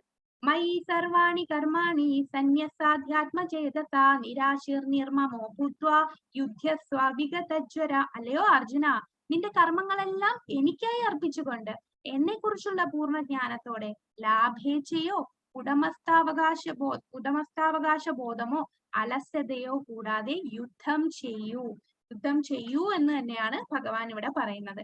യേമേ മതമിദം നിത്യമനുത്തിഷ്ഠന്തി മാനവാ ശ്രദ്ധാവന്തോനസൂയന്തോ മുച്യന്തേ തേപി കർമ്മഭി. എന്റെ അജ്ഞാനുസാരം സ്വകർമ്മങ്ങൾ നിർവഹിക്കുകയും അസൂയ കൂടാതെ വിശ്വാസപൂർവം ഈ ഉപദേശങ്ങൾ അനുസരിക്കുകയും ചെയ്യുന്നവർ കർമ്മഫലങ്ങളെ കുടുക്കിൽ നിന്ന് മോചനം ലഭിക്കുന്നു. ഈ ജ്ഞാനം, ഇതൊക്കെ ആര് വിശ്വസിക്കാനാണ് ഇന്നത്തെ കാലത്ത്? ഇതൊക്കെ സത്യമാണോ? പക്ഷെ ഇവിടെ ഈ ശ്ലോകത്തിൽ ഭഗവാൻ പറയുന്നുണ്ട്, ഇതാണ് ശരിക്കും സത്യം. ഭഗവാൻ പറയാനുള്ളത് പറയുന്നു. എന്നോട് ദേഷ്യമില്ലാതെ, അസൂയ കൂടാതെ, ഭഗവാനോട് അസൂയ കൂടാതെ, ആ ഒരു വിശ്വാസവും ഭഗവാനോടുള്ള ഭക്തിയോടും കൂടി നമ്മൾ നമ്മൾ ചെയ്യുന്ന കർമ്മങ്ങൾ നമ്മളെ മോചനം തരികയാണ് ചെയ്യുന്നത്. ഭഗവാൻ പറയുന്ന എല്ലാ ഉപദേശങ്ങളും അനുസരിക്കുകയും ചെയ്യുന്നവർ കർമ്മഫലങ്ങളുടെ കുടുക്കിൽ നിന്ന് മോചനം നേടുന്നു. ഈ ഭഗവത്ഗീത ഉപദേശിക്കുന്ന ഒത്തിരി പേരുണ്ട്. പല പല ആൾക്കാർ, കൃഷ്ണാവബോധത്തിൽ അല്ലാത്ത പല പല ഭഗവത്ഗീത ക്ലാസ്സുകളുണ്ട്. പക്ഷെ അവരെല്ലാം പറയുമെങ്കിലും അവർക്ക് ഭഗവാനിൽ വിശ്വാസമില്ല. അവർ ഈ കാര്യങ്ങൾ ഇങ്ങനെയൊക്കെയാണ്, പക്ഷെ ഭഗവാൻ ഉണ്ടോന്ന് ചോദിച്ചാൽ അവർക്ക് ഇപ്പോഴും സംശയമാണ്. എന്തോ ഒരു ശക്തിയുണ്ട്, ഭഗവാൻ അതൊക്കെ ചുമ്മാ ഒരു ഇല്യൂഷൻ ആണ്, അതൊക്കെ ചുമ്മാ ഒരു ആൾക്കാർക്ക് മനസ്സിലാവാൻ വേണ്ടി ഒരു കൃഷ്ണ രൂപമൊക്കെ പറയുകയാണ്, അങ്ങനൊന്നും ഇല്ല, അങ്ങനെ പറയുന്ന ആൾക്കാരാണ്. പക്ഷെ ഇവിടെ ഭഗവാൻ പറയുന്നു, അസൂയെ കൂടാതെ വിശ്വാസപൂർവം ഈ ഉപദേശങ്ങൾ അനുസരിക്കുകയാണ് ചെയ്യേണ്ടത്. അങ്ങനെ ചെയ്താൽ നമുക്ക് കർമ്മഫലങ്ങളുടെ കുടുക്കിൽ നിന്ന് മോചനം ലഭിക്കും. ൂയന്തോ നാതു നിഷ്ഠന്തി മേ മതം സർവജ്ഞാന വിമൂഢാസ്താൻ വിദ്ധി നഷ്ടാന ചേതസ. അസൂയാലുക്കളായി എന്റെ ഉപദേശങ്ങളെ അവഗണിക്കുകയും അനുസരിക്കാതിരിക്കുകയും ചെയ്യുന്നവരെ ഒട്ടും അറിവില്ലാത്തവരും മൂഢന്മാരുമായി കണക്കാക്കണം. കണ്ടോ ഭഗവാൻ പറയുന്നത്, കൃഷ്ണാവബോധത്തിൽ ഇല്ലാത്തവര് അവർക്ക് എന്തായാലും അവരെല്ലാം മൂഢന്മാരാണ്. ഭഗവാൻ പറയുന്ന ഒന്നും വിശ്വസിക്കുന്നില്ല, അവരത് അവഗണിക്കുകയാണ് ചെയ്യുന്നത്. പൂർണ്ണത നേടുന്നതിലുള്ള അവരുടെ യത്നങ്ങൾ വിഫലമാവുകയാണ്. അവർ പിന്നെ എന്ത് ചെയ്താലും അവർക്ക് പൂർണ്ണത നേടാൻ സാധിക്കുകയില്ല. നമ്മൾ ജഡ്ജ്മെന്റിൽ ഒരു വിധി നിർണയിച്ചു, ഇങ്ങനെയാണ് നീ ചെയ്യേണ്ടത് എന്ന ഒരു ജഡ്ജ് പറഞ്ഞാൽ നമ്മൾ ആ പറയുന്ന കാര്യങ്ങൾ ചെയ്യാതിരുന്നാൽ എന്താ, നമുക്ക് ശിക്ഷ കിട്ടും, തീർച്ചയായിട്ടും ശിക്ഷ കിട്ടും. അതുപോലെ പരമ ദിവ്യോത്തമ പുരുഷനായ ഭഗവാൻ നമ്മളടുത്ത് പറയാണ്, നീ ഇങ്ങനെയൊക്കെ ചെയ്യൂ, അത് ചെയ്യാതിരുന്നാൽ തീർച്ചയായിട്ടും നമ്മൾ ഈ ബന്ധനത്തിൽ പെട്ട് കിടക്കുകയേ ഉള്ളൂ, അതിനുള്ള ശിക്ഷ ലഭിക്കുകയുള്ളൂ. എന്നാൽ പൂർണ്ണതയോടെ വിശ്വാസത്തോടു കൂടി ഭഗവാൻ പറയുന്ന ഉപദേശങ്ങൾ നമ്മൾ ചെയ്താൽ ആ കർമ്മഫലങ്ങളുടെ കുടുക്കിൽ നിന്ന് രക്ഷപ്പെടുകയാണ് ചെയ്യുന്നത്. ഇനി അവസാനം ഈ അധ്യായത്തില് രണ്ടാമത്തെ ചോദ്യം അവസാനമായിട്ട് അർജുനൻ ചോദിക്കുകയാണ് ഈ അധ്യായത്തില്. അർജുന ഉവാച അധക്കേന പ്രയുക്തോയം പാപം ചരതി പുരുഷഃ അനിച്ഛന്നപി വാർഷ്ണേയ ബലാദിവ നിയോജിത. അർജുനൻ പറഞ്ഞു, വാർഷ്ണേയ, ഏതിനാലാണ് ഒരാൾ തനിക്ക് ഇഷ്ടമല്ലെങ്കിൽ പോലും ബലാത്കാരേണ എന്ന പോലെ പാപം ചെയ്യാൻ പ്രേരിപ്പിക്കുന്നത്? അതായത് എനിക്ക് ചെയ്യണമെന്നില്ല, എന്നാലും എന്തോ ഒരു ശക്തി എന്നെ കൊണ്ട് ചെയ്യിപ്പിക്കുകയാണ്. എന്തുകൊണ്ടാണ് എനിക്കത് ചെയ്യേണ്ടത്? ചില പാപങ്ങൾ എനിക്കറിയാം അത് പാപമാണ്, എനിക്കത് ചെയ്യണ്ട, പക്ഷെ എന്നാലും ഞാൻ ചെയ്യും. അത് നമ്മളെ ജീവിതത്തിൽ നമുക്ക് എല്ലാവർക്കും വരികയാണ്. ചെറിയൊരു എക്സാമ്പിൾ എടുക്കുകയാണെങ്കിൽ, ഇന്ന് ഞാൻ അധികം ആഹാരം കുറച്ചേ കഴിക്കുന്നുള്ളൂ, അധികം ഒന്നും കഴിക്കുന്നില്ല, പക്ഷെ എന്നാലും അവസാനം നമ്മൾ കുറെ അങ്ങ് കഴിച്ചു പോകും. അല്ലെങ്കിൽ ഇന്ന് ഞാൻ TV ഒന്നും കാണുന്നില്ല, എന്നിട്ടും നമ്മൾ 4-5 മണിക്കൂർ TV തന്നെ കണ്ടുകൊണ്ടിരിക്കും. ഇങ്ങനെയൊക്കെ നിങ്ങൾക്കും വരാറുണ്ടോ? അതായത് നമ്മൾ ആഗ്രഹിക്കുന്നില്ല, ഇങ്ങനെ ചെയ്യണ്ട, പക്ഷെ നമ്മൾ അങ്ങ് ചെയ്തു പോകുന്നു. അങ്ങനെയുള്ള അനുഭവം എല്ലാവർക്കും വരാറുണ്ടോ? നമുക്ക് എല്ലാവരുടെയും ജീവിതത്തിൽ ചെറിയ ചെറിയ പല പല കാര്യങ്ങളിൽ വരാറുണ്ടല്ലേ? ഹരേ കൃഷ്ണ. അൺമ്യൂട്ട് ചെയ്ത് പറയോ, കാരണം എനിക്ക് ഞാൻ പറയുന്ന കേൾക്കുന്നോ അറിയില്ലല്ലോ. കേൾക്കുന്നുണ്ടോ മാതാജി? ശരിയാണ്.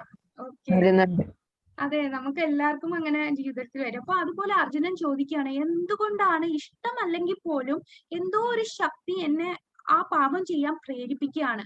അർജുനൻ ചോദിക്കുന്നു. അപ്പൊ ഭഗവാൻ എന്താ പറയുന്ന? ശ്രീ ഭഗവാൻ ഉവാച കാമയേശ ക്രോധയേശ രജോ ഗുണ സമുദ്ഭവ മഹാശനോ മഹാപാപ്മാ വിദ്യേനം മിഹ വൈരിനം.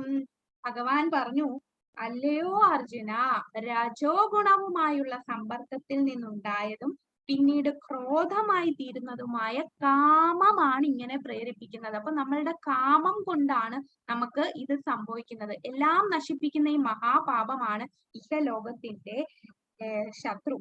അപ്പൊ എന്താണ് കാമം? ഈ സ്ത്രീ പുരുഷ ബന്ധം മാത്രമല്ല, അതിനെയല്ല കാമം എന്ന് പറയുന്നത്. ചരിതാമൃതത്തിൽ പറയുന്നുണ്ട്, നമ്മൾ എന്തിനെയാണോ കൂടുതൽ നമ്മളുടെ ഇന്ദ്രിയ സംതൃപ്തിക്ക് വേണ്ടി നമ്മൾ എന്ത് കാര്യം ചെയ്യുന്നു അതാണ് കാമം.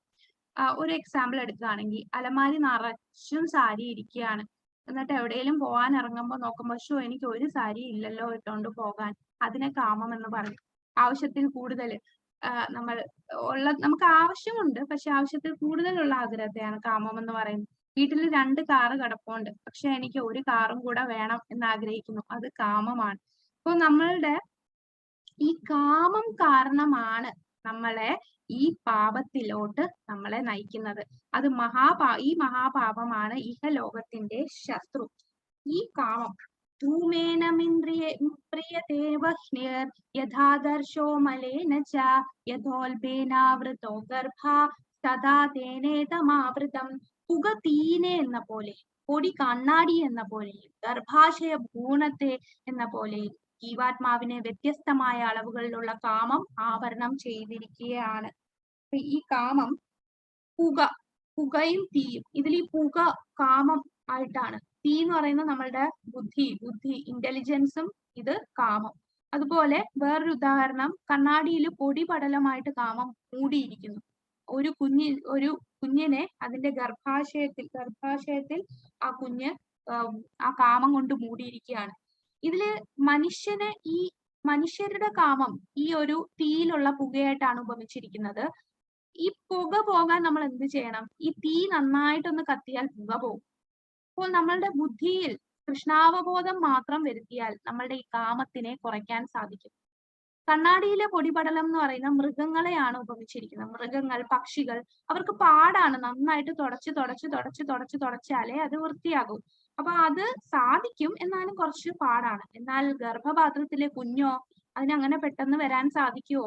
അത് മരങ്ങളെയാണ് ഉപമിക്കുന്നത്. മരങ്ങൾക്ക് ഉള്ള ബോധം, അവർക്ക് ഒരിക്കലും കൃഷ്ണാബോധം കിട്ടില്ല. ബോധമുണ്ട്, പക്ഷെ കൃഷ്ണാബോധം കിട്ടാൻ വളരെ വളരെ പ്രയാസമാണ്. അപ്പൊ എന്ത് പുണ്യമാണ് നമുക്ക് എല്ലാവർക്കും ഈ ഒരു മനുഷ്യ ജന്മം കിട്ടി. ആ കൃഷ്ണാവബോധം അപ്ലൈ ചെയ്യാൻ ഈ ഒരു ജന്മത്തിനേ സാധിക്കൂ. മൃഗങ്ങൾക്കൊക്കെ സാധിക്കുമെങ്കിലും വളരെ പ്രയാസമാണ്. ചില അപൂർവമായിട്ട് മൃഗങ്ങളെ കാണാം. ഭഗവത് സേവനം ചെയ്യുന്ന അടുത്തൊക്കെ ക്ഷേത്രങ്ങളിലൊക്കെ നിന്ന് പ്രസാദമൊക്കെ കഴിക്കുന്ന അങ്ങനെയുള്ളവർക്ക് എന്തേലും മോക്ഷം ലഭിക്കും. എന്നാൽ മരങ്ങൾക്കൊക്കെ വളരെ പ്രയാസമാണ്. അപ്പൊ നമ്മൾ എന്ത് ചെയ്താൽ മതി? കൃഷ്ണാബോധം വളർത്തിയെടുത്താൽ നമുക്ക് ഈ കാമത്തിനെ നശിപ്പിക്കാൻ കഴിയും. ഈ കാമത്തിനെ നശിപ്പിക്കുന്നത് അടുത്ത ശ്ലോകത്തിൽ നോക്കാം. ഇന്ദ്രിയാണി മനോബുദ്ധി രസ്യാധിഷ്ഠാനമുച്യതേ ഏതൈർവിമോഹയദ്ദേശ ജ്ഞാനമാവൃത്യ ദേഹിനം. ഇന്ദ്രിയങ്ങൾ, മനസ്സ്, ബുദ്ധി എന്നിവയാണ് കാമത്തിന്റെ ഇരിപ്പിടം. കാമം എവിടെയായിരിക്കുന്നത് എന്ന് ചോദിച്ചു. നമുക്കറിയാം, നമ്മളെ ഓരോ ശരീരത്തിലെ ഭാഗങ്ങൾ എവിടെ, ഹൃദയം എവിടെ ഇരിക്കുന്നു, ബ്രെയിൻ എവിടെ ഇരിക്കുന്നു, തലയിൽ ഇരിക്കുന്നു എന്ന് പറയും. അപ്പൊ ഈ കാമം എന്ന് പറയുന്ന കാണാൻ പറ്റില്ലല്ലോ, പിന്നെന്താ അത് എവിടെയായിരിക്കുന്നത്? നമ്മുടെ ഇന്ദ്രിയങ്ങളിലാണ്. നമ്മളുടെ കണ്ണ്, മൂക്ക്, കണ്ണിൽ എന്തേലും ആകൃഷ്ടമായിട്ട് എന്തേലും കണ്ടാൽ അത് തന്നെ വീണ്ടും വീണ്ടും കാണണം എന്നുള്ള ആ ഒരു കാമം. നമ്മളുടെ നാവ്, നല്ല ടേസ്റ്റ് ഉള്ള ഫുഡ് കിട്ടിയാൽ എനിക്ക് ഇനിയും വേണം എന്നുള്ള ആ ഒരു കാമം. അപ്പൊ നമ്മളുടെ ഇന്ദ്രിയങ്ങളിൽ ഇരിപ്പുണ്ട്, നമ്മളുടെ മനസ്സിലുണ്ട്, നമ്മളുടെ ബുദ്ധി, ഇവിടെയെല്ലാമാണ് കാമം ഇരിക്കുന്നത്. ഈ ഇരിപ്പിടങ്ങൾ, അവയിൽ കൂടി കാമം യഥാർത്ഥ ജ്ഞാനത്തെ, കാമമാണ് കൂടുതൽ എന്നുണ്ടെങ്കിൽ നമ്മളെ കൃഷ്ണാവബോധം എന്ന ആ ജ്ഞാനത്തെ, ഭഗവാനെ കുറിച്ചുള്ള ആ ജ്ഞാനത്തെ ആവരണം ചെയ്ത് മോഹിപ്പിക്കുകയാണ് ചെയ്യുന്നത്. മറ്റുള്ള ഭൗതികമായിട്ടുള്ള എല്ലാ കാര്യങ്ങളെയും മോഹിപ്പിക്കുന്നു. നിയമമ്യ ഭരതർഷഭ പാപ്മാനം പ്രജഹിത്യേനം ജ്ഞാന വിജ്ഞാന നാശനം. അതുകൊണ്ട് ഭരതർഷഭ, അപ്പൊ എങ്ങനെ നമുക്ക് ഈ കാമത്തെ കളയാൻ പറ്റും? ആദ്യമായി തന്നെ ഇന്ദ്രിയങ്ങളെ നിയന്ത്രിക്കണം. ഈ പാപമുദ്രയായ കാമത്തെ മുരടിപ്പിക്കുക. ആദ്യമായി എന്ന് ഉദ്ദേശിക്കുമ്പോൾ രണ്ട് രീതിയിൽ ആദ്യമായി എന്ന് നമുക്ക് പറയാം. ഒന്നെങ്കിൽ കുട്ടികൾ ജനിക്കുമ്പോൾ തന്നെ ആ കുട്ടിക്കാലത്തെ നമ്മൾ ഇത് ശീലിപ്പിക്കാം. അല്ലാതെ ആദ്യമായി എന്ന് ഉദ്ദേശിക്കുന്നത് എന്താണെന്നറിയോ? നമ്മൾ ചിന്തിച്ചു തുടങ്ങുമ്പോൾ തന്നെ. ഫോർ എക്സാമ്പിൾ പറയുകയാണെന്നുണ്ടെങ്കിൽ, ഒരാള് ഇന്ന് ഫ്രൈഡേ, ഇന്ന് വെള്ളിയാഴ്ച, നാളെ ശനി ഞായറാണല്ലോ, അപ്പൊ ശനിയാഴ്ച അവധിയാണ്, ശനിയാഴ്ച ബാറിൽ പോകാം. ആദ്യം ചിന്തയാണ് നമുക്ക് വരുന്നത്, നമ്മളെ ആ ഭൗതികമായിട്ടുള്ള ആഗ്രഹങ്ങൾ സാധിക്കാനുള്ള ചിന്ത. ആ ചിന്തയിൽ തന്നെ നമ്മൾ അതിനെ മുരടിപ്പിക്കുക. ഇന്ദ്രിയങ്ങളെ നിയന്ത്രിച്ച് ആദ്യമായി തന്നെ ഇന്ദ്രിയങ്ങളെ നിയന്ത്രിച്ച് ഈ പാപമുദ്രയായ കാമത്തെ മുരടിപ്പിക്കുക. ജ്ഞാനത്തെയും ആത്മസാക്ഷാത്തെയും ഇല്ലാതാക്കുന്ന ഈ കാമത്തെ നശിപ്പിക്കുക. ആ ചിന്ത വരുമ്പോ തന്നെ വേണ്ട അത് ചെയ്തുകൂടാ, അത് പാപമാണ്, നമ്മൾ ഇതുപോലെ ബാറിലൊക്കെ പോയി മദ്യം സേവിക്കുന്നത് പാപമാണ്. ആ ഒരു ചിന്ത നമ്മൾ നിർത്തിക്കഴിഞ്ഞാൽ, ആദ്യം ചിന്തയാണല്ലോ, ആഗ്രഹം തോന്നും, ചിന്തയിൽ കൂടെ വരും, പിന്നെ നമ്മൾ പ്രവർത്തിക്കും, അങ്ങനെയാണ് പോകുന്നത്. അപ്പൊ ചിന്ത തന്നെ നമ്മൾ നിർത്തിയാൽ നമുക്ക് ഈ കാമത്തിനെ മുരടിപ്പിക്കാൻ സാധിക്കും. അങ്ങനെ മുരടിപ്പിച്ചാൽ നശിപ്പിക്കുകയാണ് ചെയ്യേണ്ടത്. കാരണം ഈ കാമം എന്താ ചെയ്യുന്നത്? നമ്മളെ ജ്ഞാനത്തെ മാറ്റുകയാണ്. ആത്മസാക്ഷാത്കാരത്തിൽ എത്താൻ സാധിക്കില്ല, ഭഗവാന് സേവനം ചെയ്യാൻ സാധിക്കില്ല. ആ ഒരു ജ്ഞാനത്തിൽ എത്താൻ സാധിക്കില്ല. അതിന് നമ്മൾ കാമത്തെ നശിപ്പിക്കുകയാണ് ചെയ്യേണ്ടത്. ഇന്ദ്രിയാണി പര്യാണഹൂരിന്ദ്രിയേഭ്യ പരം മനസ്തസ്തു പരാ ബുദ്ധിർ യോ ബുദ്ധേ പരതസ്തു സ. ജഡപദാർത്ഥങ്ങളെക്കാൾ ഉത്കൃഷ്ടങ്ങളാണ് കർമ്മേന്ദ്രിയങ്ങൾ. മനസ്സ് ഇന്ദ്രിയത്തെക്കാൾ ശ്രേഷ്ഠമാണ്. ബുദ്ധി മനസ്സിനെയും കടന്നു നിൽക്കുന്നു. ആത്മാവാണ് ബുദ്ധിയേക്കാൾ ഉന്നതനാണ്. ഇപ്പൊ ഏറ്റവും ഉന്നതിയിലിരിക്കുന്ന ആത്മാവാണ്. ജഡമായിട്ട് ജഡപദാർത്ഥങ്ങളെക്കാളും ഉന്നതിയിലിരിക്കുകയാണ് നമ്മളുടെ ഇന്ദ്രിയങ്ങൾ. കണ്ണ്, മൂക്ക്, വായ. ഇതിനേക്കാളും ശ്രേഷ്ഠമാണ് നമ്മളുടെ മനസ്സ്. മനസ്സിനേക്കാൾ ശ്രേഷ്ഠമാണ് നമ്മളുടെ ബുദ്ധി. ബുദ്ധിയേക്കാൾ ശ്രേഷ്ഠമാണ് ആത്മാവ്. ഇതിനെ കുറിച്ചുള്ള ഡീറ്റെയിൽഡ് ആയിട്ടുള്ളത് നമ്മൾ ഇനി വരുന്ന അധ്യായത്തിൽ കാണാം. ഏവം ബുദ്ധിയെ പരം ബുദ്ധ്വാ സംസ്തഭ്യാത്മാനമാത്മനാ ജഹി ശത്രും മഹാബാഹോ കാമരൂപം ദുരാസദം. മഹാബാഹോ, ഭൗതികങ്ങളായ ഇന്ദ്രിയങ്ങൾക്കും മനസ്സിനും ബുദ്ധിക്കും അതീതനാണ് താനെന്ന് അറിഞ്ഞിട്ട് ദൃഢനിശ്ചയത്തോടെ ആത്മബുദ്ധിയും ആത്മീയ ശക്തിയും കൊണ്ട് മനസ്സിനെ ഉറപ്പിച്ച് അദമ്യനായ കാമം എന്ന ശത്രുവിനെ കീഴടക്കുക. ഭൗതികമായ ഇന്ദ്രിയങ്ങൾക്കും മനസ്സിനും ബുദ്ധിക്കും അതീതമാണ്. ഇതിനെല്ലാം മുകളിലാണ് നമ്മളുടെ ആത്മാവ്. നമ്മൾ എന്ന് പറയുന്ന ഈ ഭൗതികമായിട്ടുള്ള ഈ കണ്ണും മൂക്ക് ഇതൊന്നും അല്ല. ഇതിലും വലുതാണ് നമ്മൾ. ഈ മനസ്സിനെയും ബുദ്ധിയെയും നമുക്ക് കൺട്രോൾ ചെയ്യാൻ പറ്റും. നമ്മൾ ആത്മാവ്. അപ്പോ ദൃഢനിശ്ചയത്തോടു കൂടി നമ്മളുടെ ആത്മീയ ബുദ്ധിയും ശക്തിയും കൊണ്ട് കാമത്തിനെ നശിപ്പിക്കുക. കാമം എന്ന ആ ശത്രുവിനെ നമ്മൾ കീഴടക്കുകയാണ് ചെയ്യേണ്ടത്. നമുക്ക് കാമം എന്ന് പറയുമ്പോൾ ഒരു കാര്യത്തിൽ ആകൃഷ്ട തോന്നി അത് ചെയ്യുമ്പോൾ നമുക്ക് നല്ല സുഖം തോന്നും. ആദ്യം നല്ല സുഖമായിരിക്കും. പക്ഷേ അത് നമ്മളെ നശിപ്പിക്കുകയാണ് ചെയ്യുന്നത്. നമ്മളെ വീണ്ടും പുനരധി ജനനം പുനരധി മരണം ആ ചക്രത്തിൽ വിടുകയാണ്. നമ്മൾ കാമത്തെ നശിപ്പിച്ചാല് നമുക്ക് ഭഗവത് സേവനത്തിൽ കൂടുതൽ ഇത് ചെയ്യാൻ സാധിക്കും. അപ്പൊ കാമത്തിനെ നശിപ്പിക്കാൻ വേറെ എന്ത് ചെയ്താൽ മതി? നമുക്ക് എല്ലാവർക്കും സിമ്പിൾ ആയിട്ട് ഭഗവാൻ പറഞ്ഞു തന്നിട്ടുണ്ട്. നമ്മളുടെ സങ്കീർത്തന യജ്ഞമായ ഹരേ കൃഷ്ണ മഹാമന്ത്രം ജപിച്ചാൽ മതി. നമ്മളുടെ എല്ലാ കാമവും ഇല്ലാതാവും. ഭഗവത് പ്രസാദം കഴിച്ചാൽ മതി. ഈ 2 കാര്യം ചെയ്താൽ മതി. നമ്മളുടെ ആ ഒരു ജീവിതം തന്നെ മാറും. നമ്മളുടെ ചിന്താഗതി തന്നെ മാറും. നമ്മൾ കൂടുതൽ പ്യൂരിഫൈ ആവും. തെറ്റ് ചെയ്യാൻ നമുക്ക് തോന്നുകയേയില്ല. കാമത്തിലോട്ട് നമ്മൾ പോവുകയില്ല. അപ്പൊ ഇതാണ് നമ്മളുടെ ഇന്നത്തെ ക്ലാസ്. ഹരേ കൃഷ്ണ കൃഷ്ണ കൃഷ്ണ ഹരേ ഹരേ ഹരേ രാമ ഹരേ രാമ രാമ രാമ ഹരേ ഹരേ. കൃഷ്ണ ഹരേ കൃഷ്ണ കൃഷ്ണ കൃഷ്ണ കൃഷ്ണ ഹരേ ഹരേ രാമ രാമ രാമ ഹരേ